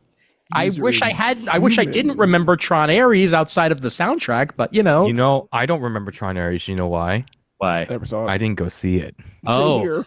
Well, you know what? I Like did a go chat. see it. And it's a great Nine Inch Nails video. Okay. Great. Was it Terrific. pretty though? Was it at least pretty? It's really pretty. It's really pretty. It makes no goddamn sense, but It looks Super pretty. great. Weirdly enough, I found that Jared Leto isn't even the weakest part of the film. yeah. It's Greta Lee. They gave her nothing to work with. So Yeah. she's just incredibly bland, and I could not give two shits about her but- in that film. The reason why she's so damn bland is because Jared Leto was basically like, yeah, so everything that she was going to do, give to me. So they basically just she had no character because when he joined the project, he's like, well, I want to be lead. Like, oh, okay, Mr. Leto, fine. You're executive producing. You want lead? We give you lead. You be lead. And that was it. Original Star Wars adaptation is called The Star Wars. Yes. Script by J.W. Rinsler. Which Yes. is a Tron character and sounds like a made-up name. Art by Mike Mayhew, who's aping Mike Deodato in this, which is Yes. Yeah. Oh, huh. And- So and- yeah. Oh, so the character is named for Rinsler. Mm-hmm. Yep. And Rinsler is dead. I did not know that. Aw, womp womp. That's sad. He died in 2021. Yeah. Is Mike? But Is Mike? what's weird about it is what I want to know. Oh, weird. Han Solo has a lightsaber, number one. Yeah. Yeah. So actually, that was a common weapon. Actually, it was. Yeah, they all got him. Like it's not at all the same story. Basically, it's hard to fully explain it without going into it like fully. But like character motivations are different, character relations are different. Darth Vader is entirely different. It's just it's the first draft of a story essentially. The Star Destroyer designs, at least in this, are the spaceships, not the big, like their personal spacecraft. Mm-hmm. It looks like a Star Destroyer. At least this is the artist interpretation, but it's all based off like original designs from whoever that famous artist was. And I believe I don't know if the character is named. There's like an Anakin and a Luke in here. Yes, there are actually. You're right. Yep. Surprise. Yep. Yeah. So that was Anakin Skywalker in Star Wars the original? And it's Star Killer, not Skywalker. Yes. That I knew. Anakin Star Killer and Luke Skywalker. Yes, it starts off with Luke watching the battle of something over Tatooine. Yeah, it's not like Jack Kirby characters. Although still not as weird as the green Darth Vader helmet on the cover of the first issue of Marvel's Star Wars comic. I love old school Marvel Star Wars comic because like the dialogue is so funny. Here's Luke Skywalker. Will he save the world or destroy it? Okay. Switching topics. Yeah. Which one did we like better? Batman Deadpool or Deadpool Batman? I still have to get. I haven't got my copy yet. Like Batman Deadpool, like the first one is kind of like crossover by numbers. The Morrison one's an actual character crossover. I knew Morrison would find a reason why they're crossing over, and it's in this one. But I think the backup stories were better in this one as opposed to the DC published one. Did you read not backup stories, but did you read the digital only stories that were released? The Thor Shazam is an Infinity comic that was released, and Fantastic Four, The Flash, written by Jeremy Adams, is currently on DC Infinite. So that they've got those two, and the Al Ewing wrote Thor Shazam. That's on Marvel Unlimited currently. I did not. Yeah, they're both like super fun, comics basically. Like they're very manufactured crossovers, but they work. My favorite part is that Gorilla Grodd is the villain in the Flash Fantastic Four crossover, and basically he gets transformed into like a proto baby gorilla by the end of it because reasons. So it was a lot of fun. It was stupid fun. I had nothing against was it Jason Aaron that wrote the Deadpool Batman one? No, no, it was Zeb Wells.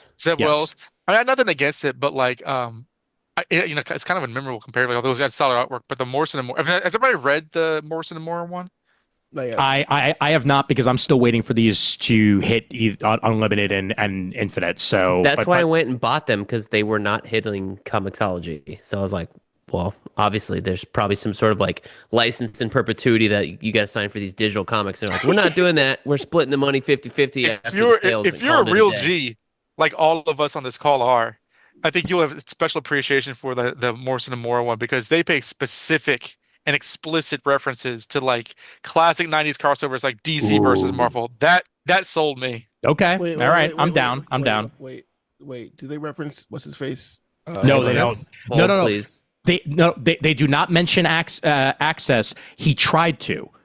Morrison said in an interview that they attempted to include Access, but were basically shot down. So why? Who cares? No, but who owns it? He's owned by what's his face on from Green Lantern. No, Access is literally owned by both Marvel and DC. But no, was this the man you're looking for? Oh, Darklaw? Darklaw. The second best Dark. Who created Access? Access Ron actually. Mars. Oh, Mars, yes. Mars. There you go. Yep. The creative Kyle Rayner. I did like the Batman, the Deadpool Batman mashup. That was fun. That is a lot of fun. Dead Bat. The composite Deadpool Batman. Yeah. Also, the cosmic equivalent to Eternity, that's in female form, but it's apparently named Kismet, which is a much newer character. Mm-hmm. Because everybody Kismet's else from was the like, 90s. Yeah. From 90s Superman. Mm-hmm. Yeah, this is Morrison remembering everything and being like, I remember everything. I'm better than you. She was she was a major player in the post-Electric Blue Superman storyline with Dominus, because Dominus wanted to take over as Destiny, as Kismet. try to kill her, and Superman kept getting in the way because they're friends. And then I believe an aspect of her became Strange Visitor, who's the girl Electric Blue character. That I was know that in only Our because I Worlds had to at look it War. up specifically to write about it. I know it because this is the peak of my comic book. This is when I was like, this is the beginning of my comic book reading every single week. I know every little minute detail that ever. What were you saying there, Bren? Wasn't Kismet also part of like Zariel as well? Or like A little bit. Maybe. Zoriel was Aztec? More. Aztec was kind of involved there too, but not really. Those were all Morrison JLA specifically.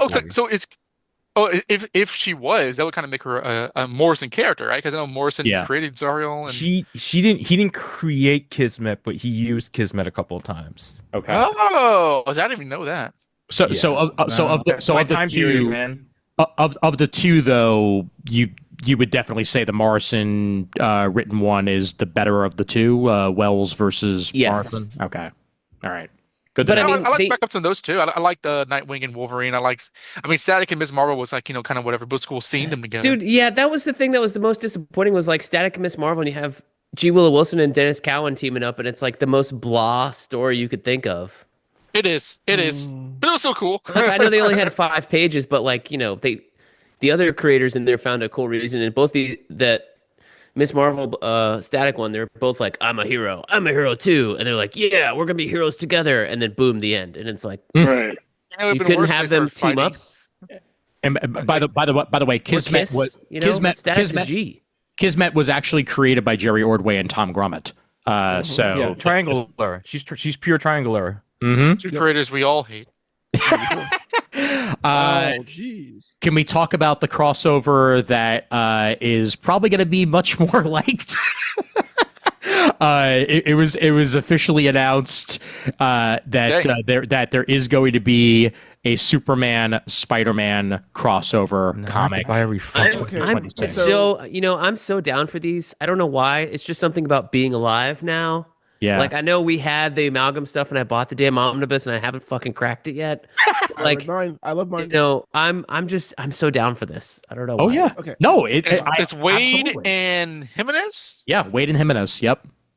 All right. Mhm. So I got to give it to somebody on the internet. Was it Comic Pop?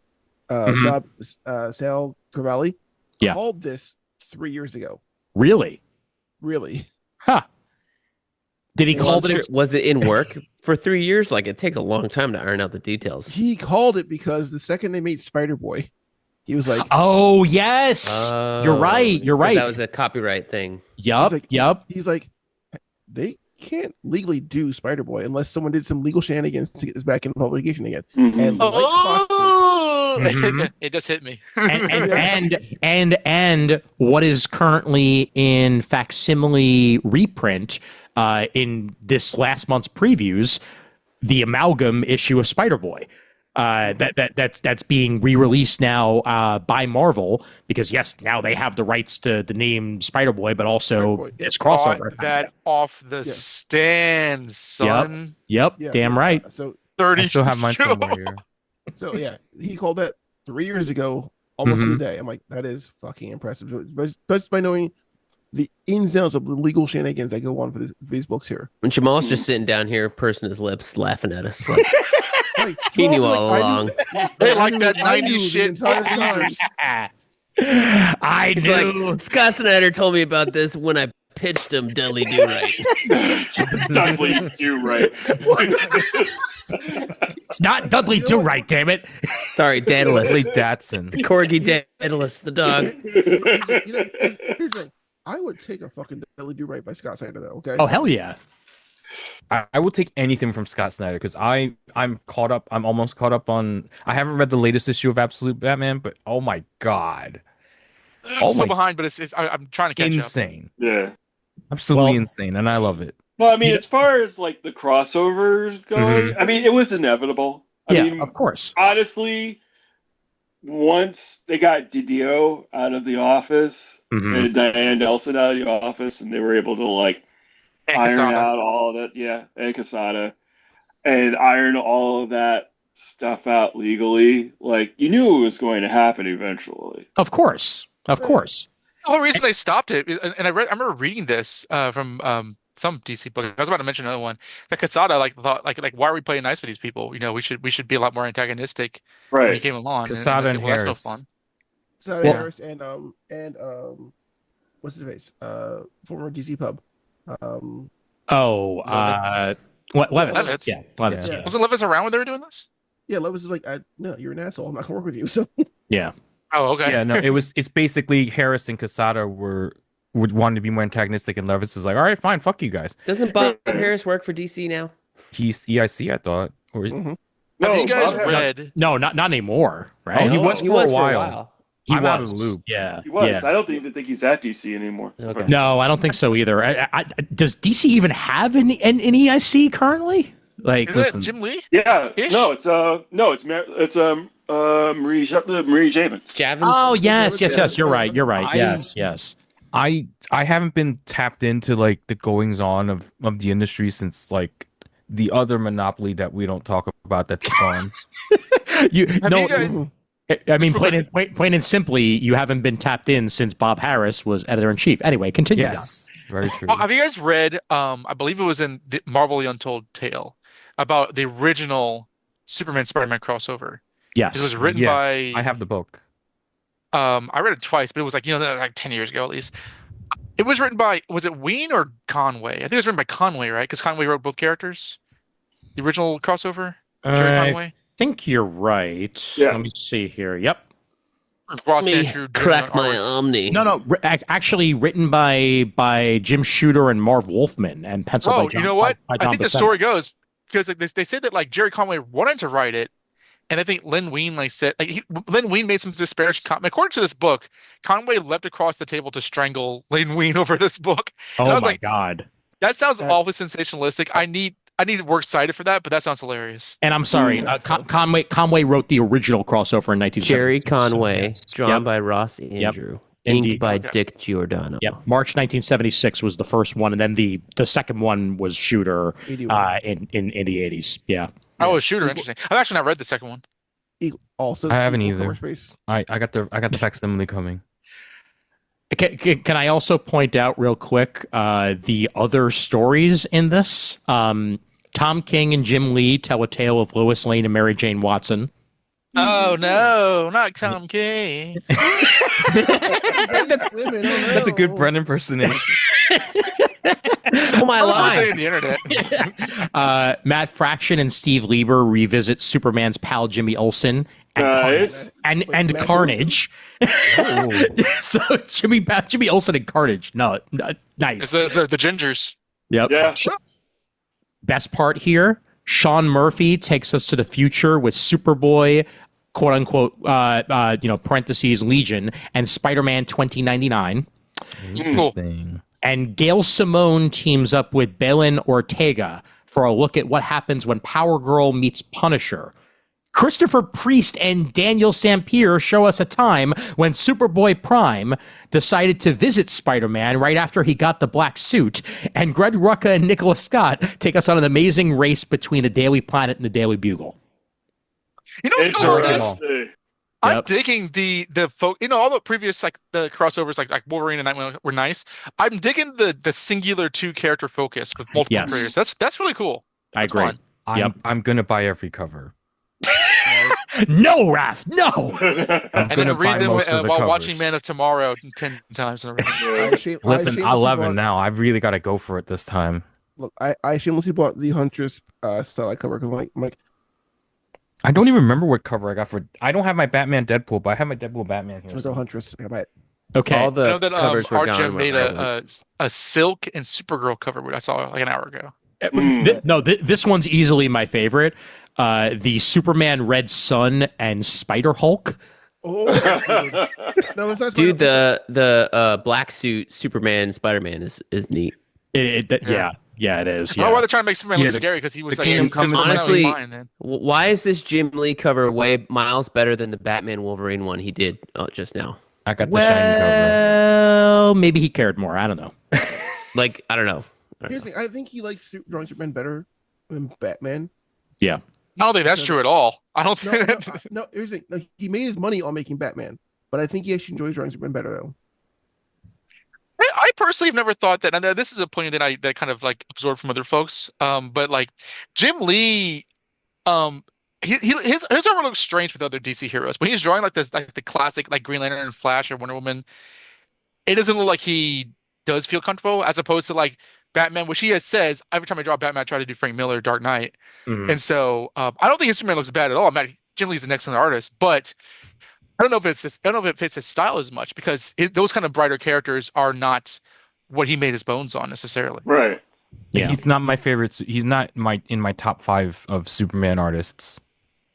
I don't know if he's in my top 10, honestly. He's not bad. It's just you gotta really like. He's never a bad really artist, but like with certain characters, style does matter. I think. Yeah, exactly. He's a little more of a.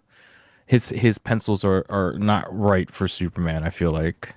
And Batman, when it comes to Hattush, like. The less said, the better. Yeah. Some things don't really need sequels. I'm just saying. Like in general, it's okay if you don't revisit some things. Let's just remember that and just appreciate what came out. Is that 2 stories that Jim Lee has drawn for Batman that have been that are giant L's? That and All-Star Batman and Robin. Hey. But he did good. He did okay with the art on All-Star Batman art was fantastic. Yeah, it was getting good just as they stopped. Genuinely, I want to take a trade of All-Star Batman and Robin and get a bunch of like stick-it notes and put over the dialogue because the artwork is awesome. Mm-hmm. Oh yeah, the yellow issue. But I'm bringing it up right now. The yellow issue where they punk Green Lantern with all the yellow paint was oh my god, yeah, that was good. Yeah, it was like the last issue where it's like every splash page is Batman and Robin going through Gotham City. I love that artwork. That's like some of the best Jim Lee artwork ever. Well, the last issue was the one with the Joker, and that was weird. But you cannot beat that was this. Great. It's like fucking yellow Batman smiling. To this day, that is still the best joke he has ever written in a comic book. I agree entirely. Drinking lemonade. I was just gonna say yes.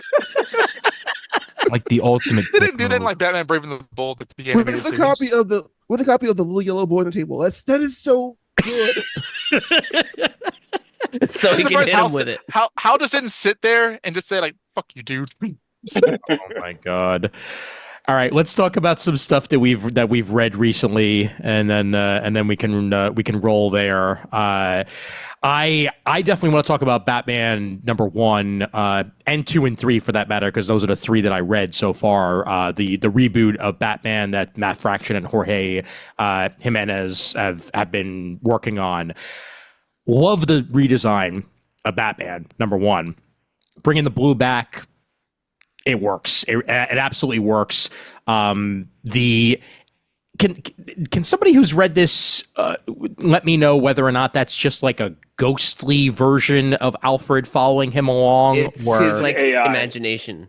It's AI. I thought it was AI at first, but then I think it came out that like it's just him like wishing he were there. Yeah, I thought it was AI. It's Bruce talking to himself as if Alfred is there, because there's a scene. I don't know if it's in 3 or 4 where like he's not near any technology or whatever, and he's just like talking to Alfred, or there's his mask is off. Like it's very clear he's just talking to himself as if Alfred is there. If it were AI, that'd be fucking ridiculous. Oh yeah. It's just Iron Man then. Yes, exactly. That's why it shouldn't be AI, because that's just getting a little bit too close to what Mr. Stark is doing over there at Marvel. But, Right. Yeah. The Batman number 1, like this is Matt Fraction writing it. That was a wild number 1 to write. Like to have Batman sit in Batman number 1, the 3rd or 4th one, I don't remember now. But like to have Batman sit down next to Killer Croc and take his mask off and talk to him as opposed to like beat him. I was like, huh. Yeah. Savagely. Okay. All right. But it was exactly the type of thing that Batman would do, quite frankly. It was an inspired choice. It was not the direction I thought it was going to go. And I was like, because I had heard Fraction say these are going to be more like done in ones kind of thing, and I'm like, how are you going to do that with Batman? And I'm kind of seeing it now, but it's still percolating. I don't know. There is an overarching storyline, but it's I think they're handling it really, really well. I think so too. It has a very old spirit to it, or let's say classic, like an '80s Doug Minch Batman era, or like a '90s Dixon era Batman. Yeah, and what I love the most about the costume redesign is that they're like, well, if he's blue, we don't have to. He's not out at night. Like Batman's out at sunset. He's out at dusk, like twirling around Gotham City in the dusk as the lights are shining and all this stuff. Like there's a very vibrant color palette going on as opposed to like the dark and gloomy stuff we're used to. I will always enjoy the blue. I've always been a blue fan. Yeah, that shot right there, beautiful. Oh my God, it's a gorgeous shot. It's really, really nice. And also, whenever you include news footage, that's the type of Frank Miller, homage that I like.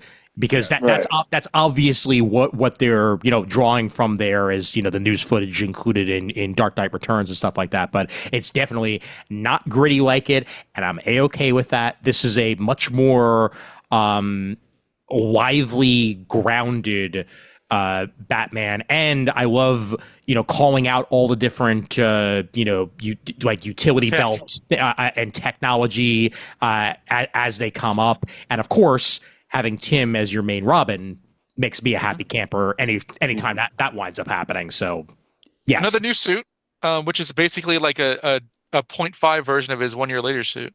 Mm-hmm. Yep, pretty much. Yeah. Also, kind of reminiscent to his second Batman the Animated Series costume. Right. I mean, which the 1 year later film was. They're kind of like cousins to each other to begin with, anyway. I don't like that Halloween suits because I like Robin with green, but like if it's typically red and black, like there's a logic to it. That 1 year later suit's the GOAT, in my opinion. Oh yeah, absolutely. Yep, no question about it. I'll thank Freddie Williams for that. Yeah. But I think the whole like devolution of bat rogues going on here with, I mean, the Riddler one was probably the saddest appearance that I've seen so far of the 3 issues that I read. Just seeing. Interesting. Yeah. Well, I mean, like just before this run, like there was, gosh, who wrote Batman just before this? It was Zdarsky, I think. Yeah, Zdarsky. Riddler was in that arc, so it's not like Riddler's been missing. Like he's still in Gotham, so it was interesting that he had that kind of story with him. Well, they pointed at that much out. They pointed out that he had basically finally made it big, that he had his own company and all that. But essentially, the Riddler driven mad. Like he literally cannot stop riddling. And it's sad to see, because that's something that the Riddler is known for, is his mind as much as anything else. But he's essentially stuck in a loop due to whatever's happening over at Arkham, and obviously we'll find that out over the next couple of issues. So it's also reminiscent of a animated series episode. That too. Riddler's Reform. Yep. The same thing. Yeah. Riddler should be a woman. I liked that joke I sent y'all. Oh, I must have missed that. Oh God. It's in the group chat. It's like this is a reel I sent. Is like some comedian being like, the Riddler should not be a man, should be a woman. When have you ever had a man pause enough not to mansplain the answer to you? But yeah, I'm digging it so far. Vandal Savage is the commissioner of Gotham City. That was from the previous arc. So that's from Zdarsky's run in the Batman Catwoman War or something like that. It got picked up there. He lost all the money and stuff like that, and they never really like finalized that story. So hopefully Fraction's going to do something with it. Okay. Well, he got the money back. No. Bruce is rich again. Bruce is rich again. Yeah. He had Wayne Manor is owned by Vandal Savage. Vandal Savage still. No, but he bought a mansion in central Gotham, and it's now called Pennyworth Manor. Yes. Oh, is that a man? Clone. I remember in Mariko Tamaki's run, it was like a brownstone. Yeah, that was wasn't Batman Robin. It's kind of a brownstone-ish, but it's also a mansion.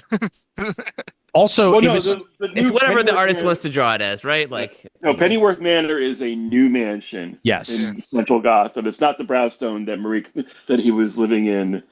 I'm gonna assume Dick bought it for him because Dick inherited all of Alfred's money. No, here's what happened. He had a genetic clone that like aged, but like as the genetic clone kind of exists as Bruce Wayne, he was able to kind of like business wizard his money back. So by the time the clone died of old age, in Bruce Wayne's name, Bruce was a billionaire again. Mm-hmm. What story was this? That was It was a Zdarsky run. yeah, I gotta reread that. I haven't reread it. I love the look on Chris's face right now as she's being bombarded with all of this. No. I still don't remember how Batman got his hand back because he got it chopped off in Zdarsky's run. The clone donated his hand. Yeah. Clone donated his sperm. Also, it was staring them right in the face to name. Come on, Pennyworth Manor, Pennyworth Lane. Come on, like it's right there. It's right there. Yeah, Pennyworth Manor. You have the Pennyworth Foundation in Taylor's run of Nightwing. Yeah. Whose statue has a quote on it about like heroes wearing masks, and people are like, Yes. "Isn't this a little suspicious?" Potato. You know What are you gonna do? What are you gonna do? Yeah. Yeah, Chris could be in a bar right now and say, let's talk about Batman. It's like, God damn it! He's Should like, went and had that drink. it's like I like Brubaker when he did the Batman. That was the shit back in the day. I'll tell you what, man. I'll tell you what. Shit. Actually, all I'm hearing Brubaker's here, Batman run, no good. Rucka's Batman run. All I'm hearing here is that everything I say about Gotham the TV show is correct. Yes, 100%. Look, man, this isn't really making the case for me to jump back into DC Comics. We just talked this like 2 weeks ago. Yeah, you were right. You were 100% right. Absolutely, man. Come on, Raph. If you're gonna read the Superman books, the DCKO tie-ins, Superman Prime, it's back. Superboy Prime, actually. Hell yeah. I'm not I actually read like 14 issues of Action Comics. Like I did a catch up on it, I think. Mm-hmm. Yeah. Williamson's writing Superman. Still. Yeah. I read the Gail Simone 3-parter and I read the Mark Waid Phantoms like 12-parter from last year, I want to say, early this year. Yeah. So I got to catch up, but Absolute Universe really good. Oh, well, I'm only reading Wonder Woman, Superman, and Batman, but I'm got telling you, Martian dude, Manhunter coming. I really like Flash. That is up there for me. Like that's my sleeper of the Absolute Universe. Yeah, you like it? Flash is good. I do. Yeah, I like. You absolutely like it? No, you stop that. I like Green Lantern. I just don't. I wish I loved the art. It's a little inconsistent. Yeah, but it's Al Ewing writing, Green Lantern, so it's gonna be good. Yeah, and he, as of like it was last issue or 2 issues ago, like from whatever is current now, if it's 10 or 14, he introduced like the Green Lantern, the spectrum in this universe, and it's like it's not different cores, it's like different levels. It's like you're a basic ass bitch if you're a Green Lantern, and then you elevate to like a Yellow Lantern, and then elevate, and then the ultimate is like, oh, that's cool, the White or Black Lantern or something like that. It's each one is like a level, and it's like, you elevate it's like a in your martial arts perspective. belt. Yeah, it's kind of wild. So what you're telling me is that the Green Lantern spectrum is Scientology in the Absolute Universe. Oh, hell, Xenu. That's what he's telling you. No, that's a really cool idea. That's a really honestly, I want to check that out. I've not read that.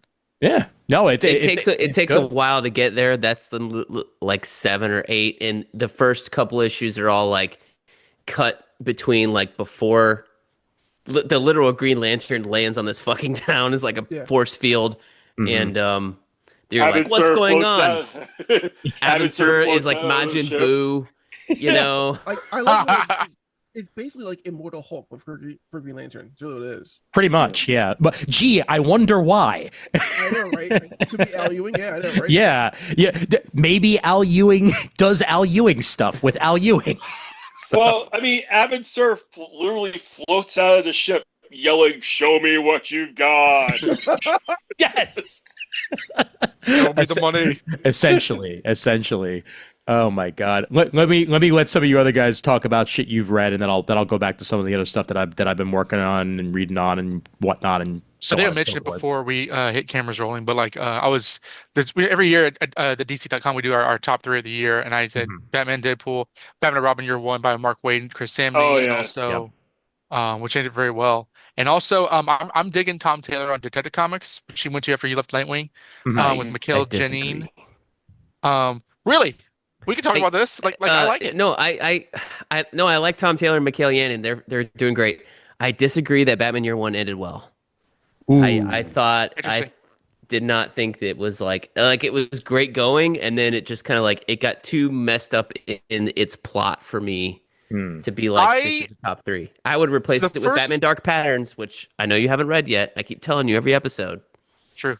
what I want to read? Few months of Batman Robin Year One, I had trouble with because I'm so ingrained with like the original Robin Year One, and like I had to get watching or reading Mark Waid's History of the DC Universe made me realize, oh, okay, we're in a kind of a new cycle now. Long Halloween, Dark Victory are completely out the window in terms of continuity. Dick Grayson went from being 12 years old to being 10 years old. Two-Face is around and all kinds of stuff. Once I got bored with like where we are historically, I was like, this is fine. I like the last issue. I just reread Robin and Batgirl Year One for my YouTube channel, and I took it as because I don't know if it was issue 11 or 12 had not come out yet of the Mark Waid thing, and I took it as like I'm gonna Grant Morrison this shit, like everything counts right now, and I was like, all right, this is Robin Year One, so you have he becomes Robin at some point before Robin Year One. And then it's Robin Year One, and Robin's like fighting against Batman, and in that thing he quits for a while, and he's not Robin, and then he comes back, and you're like, all right, we're gonna be Robin Year One ends with those two guys being like, all right, we're gonna be a team, and from there, that's when I was like, all right, that's when Mark Waid's story starts per se, when them as a team, Batman and Robin, because they're not working against each other anymore. Like I have a gigantic problem with that because Batman's fully accepted. Completely different. Well, I'm not talking about characterization. I'm just talking about like in my mind, Sure. I was thinking because like Dick was really childish in Batman Robin Year One. It was kind of bugging me. Like we never really got into his headspace. He's just a smart aleck in Mark Waid's thing. Like it's the same dude. I mean, I love how I love how Batman and Robin are written in World's Finest. I think that's great. But Dick Grayson's like 17 in that, whereas here he is just kind of a kid. There's not really much character to him besides being a kid. But I liked how Batman was written. I thought that like Batman was less abusive and like toxic, and like and Sam Neill's artwork was great. It took me a while to get used to how Waid was writing young Robin. But it was still solid. And the ending's great too. Like where like there's Blue in the costume, and like they literally fly off to the sunset. That was really sweet. Nice. I love me some Somni any way you can give it to me. So I'll sit my ass down and read that probably on my off time in the next week or two. So good stuff. Anything else you've been reading, Dono? Yes. I know you have a very fast turnaround because I'm going to mention this in the last episode of Q&A. I'm going to record in like 2 days. So because my co-host Harry sometimes listens to the show, I know, but I don't know if I've mentioned this on this podcast. I've been doing a half a year project on reading the Argentinian comic book Cybersix. I don't know if anybody's heard of that. Oh, yeah. I've heard of it. I haven't read it, but I've heard of it. Is this the Ethan Skyver one? It had No. anime series. Is this Top Cow? No. It was It's a different cyber it was thing. like Scorpio Comics from Argentina. In like the mid to late 90s. It had an animated series that aired on Fox for like 5 minutes. I I remember watching. Dang it, But he like told me. I just got into my interest to like check that out. I've been reading that. I'm almost done with it. It's actually really long. Every issue is like 100 pages. Oh wow. It's very interesting. There was a point where I was like, oh, this is garbage. But like there's a really because it's about a guy, a cyborg woman who basically runs around in the night dressed as Zorro, but her secret identity is a male high school English teacher. And there's some very interesting conceptual things with that. Like there's a genuine identity crisis that she goes through throughout the series in terms of like how she views herself as a person, as a woman, as a human, how she relates to other people. And there's some really interesting things. There's a lot also things wrong with it, like gender politics in the mid-90s between two Argentine creators. Like so there's going to be like a lot of sexism that like your mileage may vary. Right. But it is a fascinating thing to kind of like jump into. And also the series is free to watch on YouTube. It's like 13 episodes. The series is fire. Great. I think the series, after reading the comic book, the series is excellently animated. It's done by TMS. It can be a lot kiddie at times, but like the first few episodes really do, I think, capture a great alchemy of the series. I'm gonna talk a lot more about this on my own show in a couple of days, but like that's been my project ever since like July. Nice. And it's really fascinating to kind of read comic books from other countries, especially from like, a few decades removed, because there's a lot of these guys also revere the industry. So there's a lot of classic comic book references like Hergé, Siegel and Schuster, Mickey Mouse, kind of just thrown throughout. So you see their love of comic book medium interspersed throughout the story of Cybersix. Very cool. Nice. Hey, Kris, have you read anything since last week? Weirdly enough, I did actually. So yeah, the last time I was talking about stuff like Shoha Shoten, I'm still catching up on Chainsaw Man, but I jumped into the Shonen Jump app to continue Moriarty the Patriot. Mm-hmm. Okay.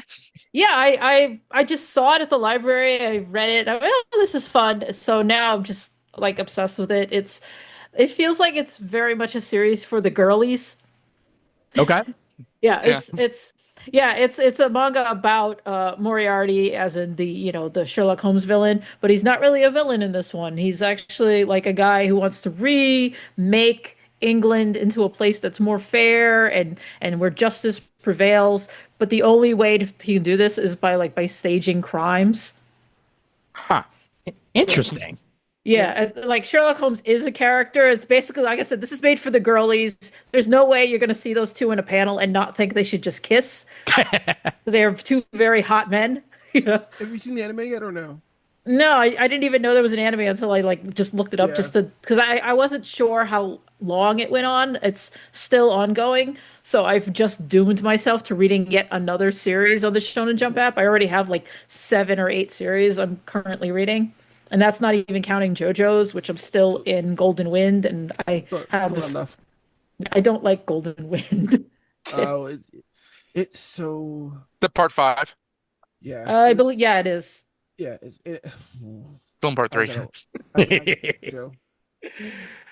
JoJo no is what I'm hearing, apparently. I mean, eventually I will get to Stone Ocean and everything will be fine, but I have to tough it out through all this Italian mafioso bullshit. Oy. Arrivederci. Mm-hmm. Brandon, you said you really haven't read much, right?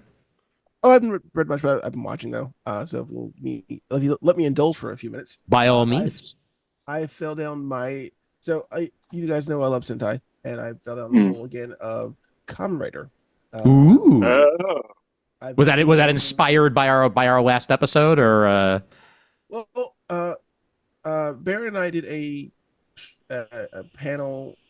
Yes, at anime NJ plus minus exclamation point. Yeah. On Metal Heroes. I'm like, well, I guess I'll go back and watch Sentai again. And now it's Super Sentai ending, quote unquote. I fell back down the Kamen Rider hole, and I've been watching Kamen Rider Geats. Okay. And Zex also. Nice. Geats is interesting. Like, I've never seen like a teen Kamen Rider before. Yeah, I know there have been with Blade is a team show, or also Ryuki's a team show also, and Hibiki is a team show also. But this one very very much feels like 3 main characters. One main character surrounded by the Kamen Riders. A little bit more similar to Sentai in that way, at least with the teenager aspect of it all. Well, that's the weird thing. They're not teenagers. So the whole thing is about making a brand new world. So you are entered into this Grand Prix of sorts, and you have to do these different challenges. And when you do the challenges, the one who wins actually gets their brand new world. So going left to right is Buffa, is a buffalo. Neo, which is a cat. Geats in the middle, and then Tycoon, which is like a raccoon almost. Okay. They all look like cats to me. Could be Power Rangers cats. But they do have one of the coolest gimmicks for Kamen Rider. So basically, they can interchange their top and their bottom. So if you look at Geats in the middle there, he's got the turbo bottom. He can actually turn his buckle around, and then the top will be the bottom, and it's cool to watch. Yeah. Oh yeah, he's a turbo bottom. He's killing all of us. We're all dying now. Sorry. He's a turbo power bottom. Yes, that's what he is. Gotta love it. But yeah, I've been watching that and doing my Gundams, and it's just kind of interesting to watch.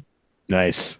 I like how the actual costumes of all four of these already look like they're action figures, like even more so than other Sentai or Kamen Rider shows that I've seen. Like they just look like they're just wearing plastic. Yeah, basically what it is, those are like they've got like a base form, quote unquote, and then they can actually do like other things also on top of them. So it's very much like this feels like here's your base form figure. All accessories go on top of it. Nice. Oh, Ian, if you think those are toyetic, you should see like Kamen Rider X8 or Kamen Rider Forza. Oh God. Let's see. God. Oh my God! I just looked up X8. Like, Jesus! Holy crap! So that's a video. So X8 and I think Gaim before that one. Very toyetic. Also, X8 is. So video game themed, as you can see. Yeah. That's not his first form, though. No. You mean that's not even his final form? No. Kamen Rider Frieza. He has a chibi form also. Yes. Oh my God. Jesus. And then Gaim, they're all fruits, basically. They're all fruits on top of their fruit samurais based on some. Oh God, which war was it? What'd you call me? I was waiting for that. Yeah, so they're fruit themed samurais, based on I think which war was it? Some famous Japanese epic poem that that they do. The chibi X8 kind of just looks like it's just straight out of Splatoon. I don't know why. So that's a costume. That's not a toy. It's a costume. That's his costume. Also, like it could be like a little Lego guy. It looks like one of those minifigs that Diamond was publishing. 15 years ago. Exactly. Oh yeah, the mini mates. Yes. Oh my God. I still need a Darkhawk mini mate. You'll get no. You're in toys. Yeah. Ay. Okay. Yeah, that's some toyetic shit right there. Good times. So much. Jamal, what do you got? So I have been catching up on DCKO. As have I actually. So good lead in. Yep. So DCKO, for those who are not reading it, is DC's big mega crossover, and basically the heroes and villains are battling to become the next King Darkseid, to take the Omega Force and do with it as they will. So it's a Mortal Kombat style fight in another dimension. So it's Mortal Kombat meets Contest of Champions, basically. Meets an assload of anime, for that matter. Yes, that's true too. So something happened in the most recent issue of DCKO that I did not see coming, and it's something that they had been seeding apparently for a couple of years. You know, no pun intended. So I won't spoil it for anybody who hasn't read it or isn't reading it, but it does involve Booster Gold. Oh yeah. That's right. Yeah. Okay. I still haven't read the prelude, but I read the free comic book day thing from last year. This is DCKO issue 2, the end of it, I assume, right? Yes. Yes. I just read that earlier today. Yep. Yeah. But again, you know, like Ian said earlier, Superboy Prime is in it. There's a fight between Superman, like a single issue fight between Superman and Captain Atom, where Superman becomes Superman Prime, Captain Atom becomes Monarch during the fight. Right. No, it's Superman from the 853rd. He's like Golden Superman from the end of Morrison's story. Oh, hell yes. Versus Monarch. The most powerful version of Superman besides cosmic in between universes Superman. Yes. My favorite my favorite bit in the whole damn thing, though, Joker gets Adam's belt. and is able to go giant size, and they literally use the parental advisory sticker you used to find on your rap albums back in the 90s on some of the stuff that Joker winds up doing to people while way too huge or way too small. Don't ever give Joker an Atom belt. Shit's gonna go bad. Say he would one of the upcoming fights. I don't know when it's going. It's going to be relatively soon when it's going to be published. The Joker versus the Red Hood. Oh my God! Oh hell yes! That's this month. That's the all fight month. Yeah. That's actually something I wanted to read this year that I haven't got a chance to. Is the what if Jason, the other part of that story where they continue if Jason Todd had survived. Yes. Mm-hmm. Yeah, I need to get that. Sounds all right. I also read DCKO Night Fight issue 1, as that just hit Infinite, and Joshua Williamson, art by a guy who I haven't seen in years, Dan Mora. Never heard of him. The man is a machine and he must be stopped. Like seriously, he's too fucking good. He loves doing it. His hand's gonna fall off. He's not kidnapped. He loves doing it. So this first issue is essentially it takes place kind of in between scenes, like after the events of DCKO issue 1. Batman uses a failsafe, leaves the tournament, and winds up in Gotham, but it's not his Gotham, it's a Gotham in a future, and it's Dick Grayson running around as Batman, and there's a whole bunch of Robins. There's a Robin Inc.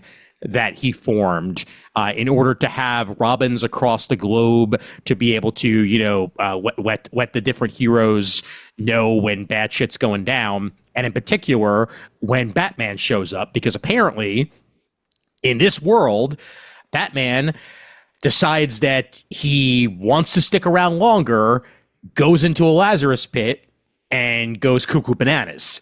And does some things to the other Robins that Batman should not do. And I will leave it at there for anybody who has not read the issue. Okay. Yeah, clearly this is a future, not the future, but we get to see Dick Grayson running around in a bat suit. We get to see essentially what he would do as Batman, and also some good fight action between Dick and Bruce in this side issue of DCKO. So highly recommended. Joshua Williamson, Dan Mora. It's some good times. You haven't read the second issue, have you? I have not. No, it's a half-see. The half-see between Dick and Jason Todd. Oh yes. Okay. All right. I'm looking forward to that. I will say, all you Power Rangers nuts, you need to be reading Immortal Legend Batman. You'd probably appreciate it more than me. Hell yes. Even though I think it's a very good book. Mm-hmm. But I don't know all the little in-jokes and shit. I just this is cool. I'll check it out. I'll definitely check it out. There was something in the last issue. I don't know if it was 3 or 4. It's written by Joshua Williamson, and I don't know if there's a co-writer on there. There might be, but they're there's riddles in the art, and Immortal Legend Batman just figures them out, and then you have to they're actually there in the art, and you have to you could figure it out if you want to. I didn't bother to, but I read how they solved the first one, it's in the back matter or something like that, and I went back to the page and I was like, oh, it's really well seated. It's cool. Okay, cool. Anything else you're reading, Jamal? No, I think right now things have been busy around here, so fair enough. Yeah, but I will give special mention to Batman and Robin. Yes. Which Batman and Robin Year One, which I really, really enjoyed all the way through. Take that, Brent. Also, G.I. Joe. G.I. Joe has been really, really good. Nice. The Cobra War storyline right now or not Cobra War, the Dreadnought War. Ooh. Dreadnought War is really, really good. Tom Riley is kicking ass on that book. Okay, cool. Raph, what do you got? A little bit of a bunch of stuff. The main like long form things I read were 7 through 12 of Batgirl, which is them redoing the Lady Shiva origin story kind of. And also like starting the next arc of Batgirl story where she takes on the Blue Flower monks. The Unburied. Yes. And so yeah, there we go. That's the 7th issue of that one. This book is fucked up. This book right here, Crypto, the 5-issue Crypto mini is fucked up. No, first off, no, it is. First off, Ryan North, terrific writer, but he really puts Crypto through it. Like he really puts Crypto through it, and actual dogs, they seem to recover from trauma. I don't think Kryptonian dogs can do that. Is this like, there's two dog, they think there's dog treats in there and they pull it out and it's just crumbs? Like, is that what he's putting Crypto through? Okay. So there's gonna be some spoilers. Issue 2 is him hanging out with young evil Lex Luthor. Issue 3 is him with a bunch of kids and another dog facing a Brainiac robot with horrific results. Well, okay, Raph, let's back up. Is young evil, street urchin, like living in suicide slum in ratty clothes, abusive parents, Lex Luthor? Yes, that basically like transferring all the abuse that he's taking from his onto Crypto, the poor dog. What did Crypto do? You know what? If this was supposed to be the story of the movie Crypto, I totally get his shitty behavior and I excuse all of it. I get it. Because he watches someone die. He literally watches someone die. Lovingly rendered by the one and only Mike Norton. Yes, I love Norton. I love Mike. I support Norton. We all know this. We support Norton. Absolutely. I love Mike's work and I love Ryan North.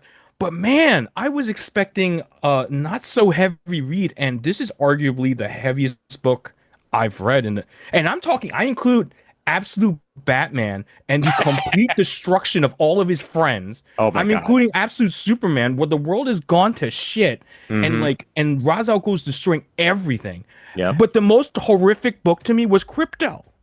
Wow. Because there's a poor dog. This poor dog goes through all this shit. I also read Exquisite Corpses the first trade, which is the first 3 issues. And that was funny and loving. No, it wasn't at all, but it did. Poor Crypto, man. Exquisite Corpses is by James Tynion, and I forgot who does the art on this. It's Michael Walsh. And it's about like James Tynion, the 4th book that's not depressing. Oh my God. Yeah, no, I'm only on. Well, I got the trade. I waited for the trade. It's only the first 3, so I gotta wait for this volume 2. But that's the basic premise is the richest families from the original 13 colonies pick a town to completely raise and destroy for on Halloween, and whoever's designated killer survives. The family gets to rule over the country for like a couple of years, I think. Okay. So yeah, not dark or horrific at all, but not as dark and horrific as Crypto. What the fuck? I'm feeling like maybe this is because I'm a dog person and I don't like seeing dogs get hurt, but man, it was rough. I gotta read this shit now. It's so good though. It really legitimately, like all this dog talk, like all this dog person talk aside, it's really good. Yeah, it's just really really tugs at the heartstrings. I was raised around Dobermans and my dad was a dog groomer, so like dude, it's like issue 3 is rough, man. Issue 3 is really rough. I read that in the hotel room on Thursday night at PAX Unplugged, and I was just like, I don't know if I want to go out now. I just want to go to bed. Were you asking who wrote Crypto? Yeah, Ryan North, who also writes Lower Decks, which is hilarious and great and fun. Yes. But not this one. Not Crypto. That's not what you get. What the fuck? I was not expecting that. You want fun and light, Ryan North? Read Lower Decks. Yes, please read Lower Decks. I love Lower Decks. Please read Lower Decks. Don't read this. Don't read Crypto. But read it. It's actually also really read good. Crypto. Crypto is very good. Exactly. Good. Brent, what do you got? I was wrong. Mortal Legend Batman's not written by Joshua Williamson. I should have known better. It's written by Kyle Higgins, who wrote the Power Rangers. Mr. stuff. Higgins. Mr. Higgins. It makes so much Higgins. sense. Nightwing. I don't know. I'm reading some stuff. Nothing really to cry uncle about or say that's really great. Uncle. I dipped my toe into the X-Men Age of Revelation Ooh. bullshit, and yeah, they never That's why I listen to should have Comic let. Timing. They never should have let what's his face, Tom Brevoort be the X-Men editor, because I believe it's all his fault that we lost Krakoa. It is. And I've heard, I didn't that even, he hates X-Men. That's what people on the internet tell me. I think so. Stupid internet. And There's some to good me- comics there, damn it. Gail Simone's me- writing some good shit. Oh, This she is- is, but No, but Age of Revelation is not good. It's not good. I skipped it. I've been subscribed to X Factor Uncanny, Adjectiveless. Well, even X bunch of Factor, a lot of those books that we started to read a year ago, like Are gone. they're gone, and They're all they gone. didn't end up being that good. Yeah. So yeah, I'm not enjoying X-Men very much right now. I just want to say, like, it is infuriating to go from such a high run of Krakoa era to this. And they promise it to being, okay, we're going to go back to basics. We're going to go back to getting the mansion again. We're going to give you everything that you really, really want again. I'm like, well, But they didn't. and like, yeah, they put them in Alaska. They put them in Louisiana also. Yep. And they were going to build the team back together again. And they're not doing it fast enough. At least put us in the status quo. I will give you that. I Give us think the status quo, then go backwards and say, this is how we got there. That's a little bit more interesting. I get we want to build the characters, we want to do the ground, but we want to do the world building for it. But we don't need that for X-Men. X-Men, you can just say, this is what it is now, this is how it's going to be. It's just astonishing to me, to use an X-Men adjective, that they relaunched the X-Men and didn't even have a really good idea to relaunch it with. After you had the banger of Krakoa, which I didn't even think they had run into the ground yet. You never really had the United States or any other country go to war with Krakoa. You had like a corporation go to it. Where was our World War Krakoa? Yeah, like the whole Araco stuff, you're just leaving hanging out there, like Mars being terraformed and all that stuff is a great idea, and you just leave that hanging out there, and they're not doing anything with it, and it's like The White Hot Room also. I don't know. I really don't know why they did what they did and just ended it. Like I like the way it ended, and it was like, all right, cool, that's a definite era, but man, it could have gone. There were so many other ideas I think you could have thought of if you really thought harder, more than like, oh, we're gonna have the X-Men in Australia with Gambit's makeshift parents and Death Bloom and a Sentinel in Alaska. Woo! Right. It's very much like, hey, remember the Outback era? Let's give you that, but not that. Like literally, this X-Men living in a Sentinel have been done before. Did they not read Jason Aaron's Avengers? Like, come on, they lived in the fucking Celestial in the same town. Hey, look, in look. Utopia also. At least we got back Real Beast. Okay, like that's kind of like Real Evil Beast. Beast was the best thing to happen to Beast since oh, fuck off. since Bendis left. No. Why did they do Evil Beast to begin Since with? Cat Beast. Well, it also Evil Beast started with Bendis. Come on, man. Like that was what Evil Beast made Beast interesting. Antagonist Beast, I liked. I will fight. I will fight. I was kind of fucked up about the whole Evil Beast thing. I was like, I don't like how they just do the X-Men where like like if they're going to be like evil or wrong or just genocide or whatever, it's the worst thing you've ever read. Like it's horrifying. And plus, we had an Evil Beast already. We literally already had Dark Beast. Dark Beast exists. Yes, he's still around. So is there any other team that has had as many of its characters go evil for a little bit as the X-Men? No. Wasn't that in? I saw that panel going around. It was just like, who here among us hasn't had a villain phase? The Avengers and like have. it's like Scott didn't raise his hand, and I think Emma goes, "Really? The Avengers. Let's see. Bendis' Scott was kind of evil. Well, hold on. Of the Avengers, of the original Avengers, No, none of them. Are you kidding? Excuse me. Are you kidding me, Donovan? Iron Man Tony, hold on. Tony, and Secret Invasion or Secret Empire Cap. Well, hold on. Even before that, Kid Tony counts. So, the Hulk First off, is the Crossing does not exist. Okay, the Crossing is not a real book. It still exists, baby. It still exists, whether you want it to. They just reprinted it in the Epic collection. the Hulk is the big show of Marvel Comics. I mean, what are you talking about? What were you gonna say, Jamal? Don't forget Ice Era Cap when Cap was a drug addict. Oh, there you go. There you go. Yep. Cap What? Wolf. Cap Wolf. Oh yeah. Also, Scarlet Witch. Scarlet Witch. I spoke way too soon. Vision had his Vision. That's Vision true. had his own- Yeah. I didn't even think about the answer to this. Yeah. Hank Scarlet Witch, Pym? Quicksilver, Yeah. Hawkeye. Quicksilver's been evil. Yep. Yeah. And I'm not even talking Brotherhood of Evil Mutants Quicksilver, because remember Son of like M. the whole Son of M. Jeez. Crystal also. Yeah, that flew out of my. Instead of my head, it flew out my ass. Yeah. Rita Moreno. Wonder Man. Wonder Man, yeah. Wonder Yep. Man. The Avengers during Avengers 200. Okay. Sword Okay, fine. Master. So X-Men are number 1 and Avengers are number 2 on the evil list, definitely. Most When you go to likely. teams like the Titans, it's always just Raven every like 10 years. Yeah, exactly. Yeah, it's so true. You get way less turns in the DC universe, I feel like. Yep, definitely. Because it would be bullshit. I got 2 books that I want to talk about real quick. One of which I'll share the screen just so you can see. Finally hit Spider-Man 94 on Marvel Unlimited. Oh yeah, that was good. Yep. J.M. DeMatteis, James Toe. Now, I enjoyed it. However, 2 qualms.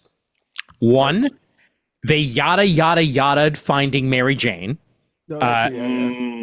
Basically, oh yeah, wow, it's so great that we got back. And then like an editor's note, maybe someday we'll tell this story. Fuck you. When you pay us. Yeah, come on. We've been waiting since the 90s to see like his going through the multiverse to try to find Mary Jane, and it didn't frickin' happen, but whatever. And also this introduces Morlun and Kane into the animated universe. And they do something very different with Kane that I'm still not 100% sold on, but I think Morlun could actually work pretty well in the Spider-Man universe of Spider-Man 94, just because like he is that weird ass villain that jives pretty well with the way that they tell animated stories. So we'll see where they wind up going with it in the end. I swear to God, if you say Judas Traveler is coming back, I will punch you. Now, first off, his name is Jewish Traveler. Okay, that's I can't say that. hey, that's totally mine, because back in the day, Amazing Spider-Cast, Chris Johnson, if you're out there, bringing it back, baby. But I called in as Jewish Traveler and even made some manipulated Photoshop art of him asking why Peter hasn't been to temple. So that's all me right there. Overall, pretty damn good. I wish they'd actually gotten one of the Spider-Man animated series creators at least somewhat involved, because I know they did not actually reach out to anybody.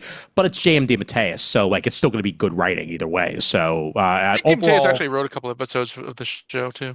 He did. Yes. I think it makes sense that they didn't do the Mary Jane thing, because like if you're gonna pick up a book called Spider-Man 94, you're gonna look for that instant nostalgia click. Yeah. And by skipping that, you got it. I guess, but it still kind of just irked me that they just yada it away the way that they did. But overall, pretty good.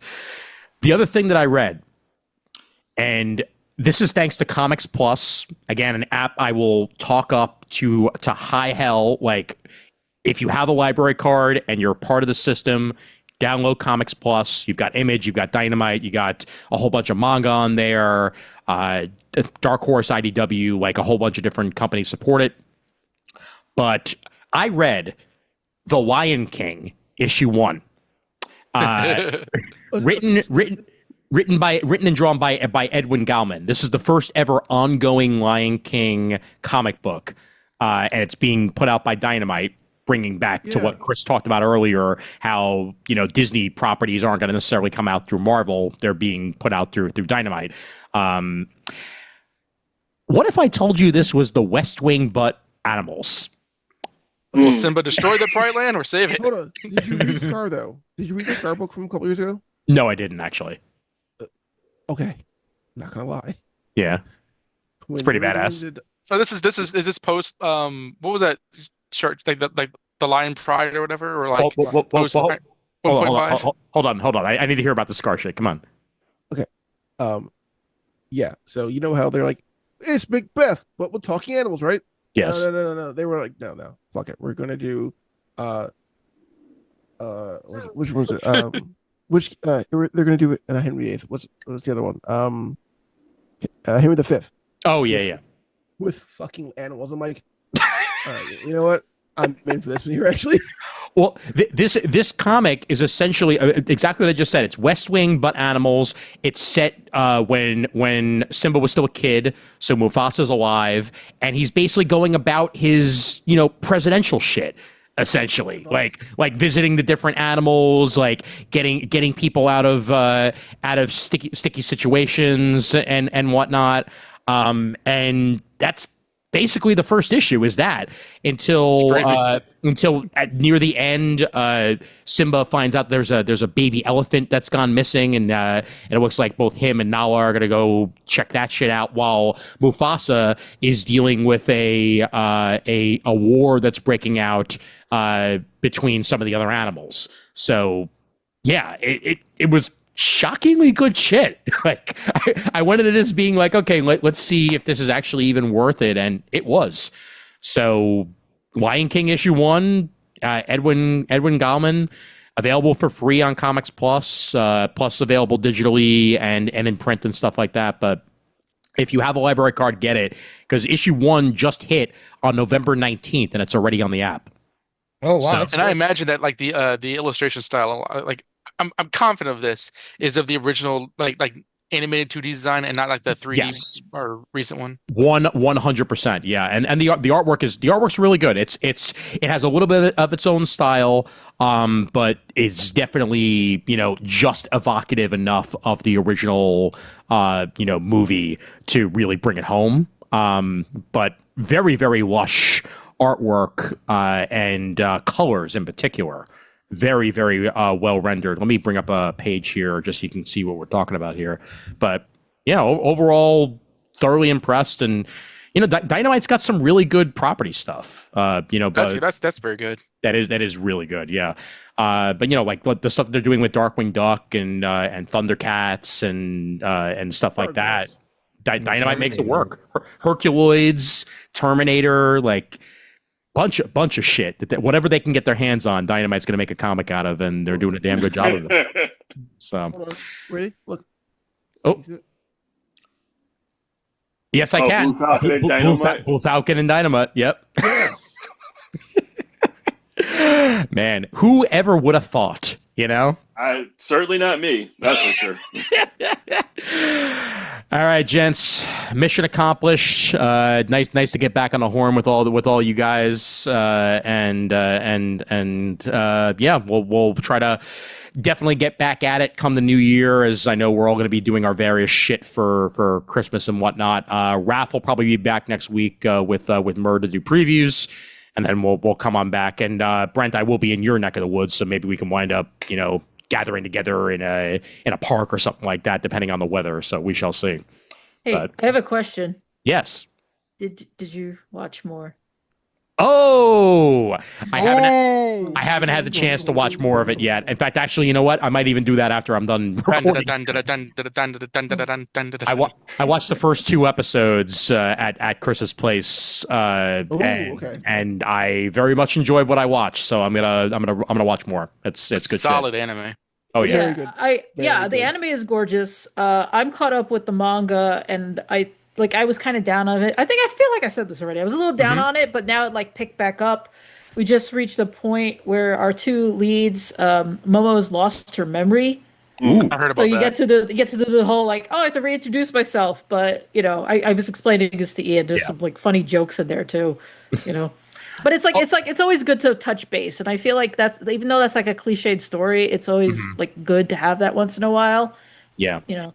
Oh, I forgot to tell you, Kris. All of Delicious and Dungeon, the manga, is on Comics Plus as well. So, Oh, that's cool. I'm still tempted to just own it. You know, even if I don't have room on my shelves. I was trying to get rid of some of my manga this weekend, and the teenager did not want to take any of it because her shelves are full. Well, that's a good reason, but Is anybody else watching the finale of My Hero Academia this weekend? No. I'm waiting. I'm not caught up enough. I'm caught up as I've been waiting to binge this last season. There's only like 9 episodes. So I'm like, I'll just do it one shot. Like next Saturday is like the series finale. Oh, let me also go ahead.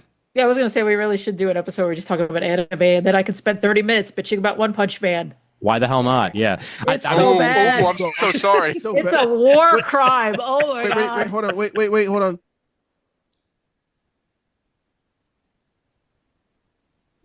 more frames in this entire season.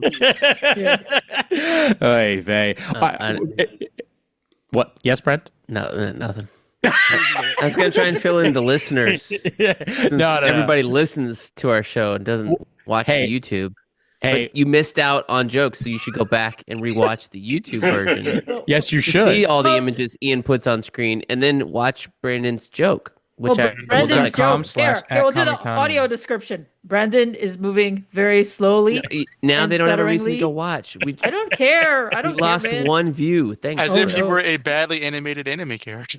I want to thank all 222 people who have now subscribed to the podcast. Those numbers continue to go up, and hopefully that will continue to happen. And for that matter, I want to thank all you guys real quick for streaming on Spotify.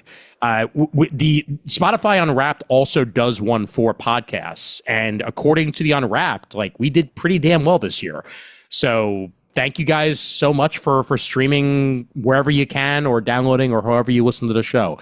It really does matter, and feel free to comment on Spotify also. I know that their comment system kind of sucks, but if you do want to, I'm paying attention and checking it every now and then. So if you want to comment there, you can certainly do so. Wanted to throw in there real quick before I forget, Zootopia 2, just as good as the first Zootopia, if not even more so. Well worth seeing in theaters if you get the opportunity. If not, then wait for Disney Plus. But look, man, I tried, but the projector broke. I know, seriously. I said this already. I showed up like at 8:45 for, was it 9:15 showing, and they're like, no, the projector's broken. I'm like, okay, fine, I'll go see Wicked. I watched Five Nights at Freddy's too. Don't. Yeah, it was a daddy-daughter, wasn't it? I saw that, yes. She liked it. I did not. I've never played the games, but yeah. I watched the first movie, and the first movie wasn't that bad. The second one kind of looks like it sucks. For a bunch of guys in fucking suits that look like animatronics, they sure did spend no money on it. Yeah, I've heard the sex one is It's like, why don't you? It's just guys in suits. Why aren't they walking around more? Like, what the hell? There's ugh. Yeah, but definitely check out Zootopia 2. There's a reason why it's done as well as it has in the box office. I still only see the first one. I've heard it was great. And China has a Zootopia land in Disney Shanghai, Mm-hmm. so no wonder it blew up there. Oh yeah. And fun fact, they don't own the rights to the name Zootopia in every part of the world. So it's actually known as Zootropolis in a bunch of different bunch of different areas. So if you're listening in in a part of the world where you have no idea what Zootopia is, I'm talking about Zootropolis. That's enough said. All right, let's finish this sucker up. Jamal, we'll start with you. Where can they find you and all that jazz? You can reach me at all my socials at jamaleigel.com. Excellent. Dono. Questions we don't have answers. The podcast, our last episode of 2025, will be recorded this week and probably come out over the weekend. Myself and Harrison Chute. Also, I do work for DCComics.com. I'm pretty prolific. Keep an eye out for my top 3 of DC, which I've already mentioned in this episode. So read it anyway. Yes, indeed. Read it anyway, damn it. Yeah, and on Blue Sky, and that's all I want to talk about for that. Excellent. Enough said. Brandon? Yes. You can find me everywhere at the Dabadon or at Atomic Games on Twitch if I'm feeling froggy and I want to stream. I will be doing more cons this year. I will be starting off my con journey in March at the Geekdom Con outside of Philadelphia, and then I'll be doing other cons. I'll be doing Magic Con also in Vegas maybe next year, and also Magic Con in Atlanta. So see me doing some Magic related content for that also. So who knows? I may be broker. Who knows? I'm sorry. When you say there's going to be a Magic Con in Las Vegas, my brain just goes, it's not a magic, it's an illusion, and not the actual card game. So just say it. I just hear Siegfried and Roy, masters of the impossible. No, bad tiger, no. I got excited because MegaCon's back in March. Oh shit! Nice. March 19, 20, 21st, 22nd. 4 days. 4 days. God damn. Ooh, Massive. Ooh la la. I would think about it. Oh, I'm Raph does stuff everywhere. I do stream actually quite regularly. The Twitch recaps just came out, and I streamed like 84 times this year, which is a lot more than I expected. But yeah, I stream Saturdays, sometimes Sunday nights, sometimes we do movie nights. Mostly I talk about whatever I want to talk about. I also play D&D every other week on stream. I DM, and it's fun, I guess. Sorry. Yes, also, I DM a live stream game also for Mission D. If you join the Discord, we live stream once a month. Excellent. And Kris? I'm everywhere as Lampbane. Hopefully we'll have some musings about the upcoming Starfleet Academy on somewhere at some point. That debuts next month, January 15th. I can't say much more. And you won't, damn it. I won't. But yeah, you'll just find me at Lampbane pretty much everywhere. And you should all tweet at Brent on Blue Sky so he stops thinking that it's a wasteland. Exactly. Or skeet, I should say. Skeet at Brent. Whatever, it's the same damn thing, but yeah, and go to the Discover tab or something, Brent. Like you'll find other people. You will. I swear to God. Where could they find your stuff, Brent? I'm on YouTube as BK's Bullets, the number 17,156 comic review channel on YouTube. All reviews all the time, twice a week on Tuesdays and Thursdays at 11 a.m. Eastern Standard Time. Check it out. Excellent. And credits. Email address is comictiming@gmail.com. Facebook.com/comictiming is where you can find us. And you can also go to the Comic Timing fan group. Join in on the conversation there. Video episodes are at youtube.com/@comictimingpodcast. Please subscribe. Like and subscribe, everybody. Yeah. We're on Blue Sky at Comic Timing. We're on Instagram as Comic Timing Podcast and Threads at Comic Timing Podcast as well. You can find me on Blue Sky as I AM Sci-Fi. Go ahead and engage with me there as well. Thanks once again for listening. Thanks for everybody for joining us for this particular episode. And as always, there's always time for comics. Sure, Warner Brothers will be just fine. Ba-dong.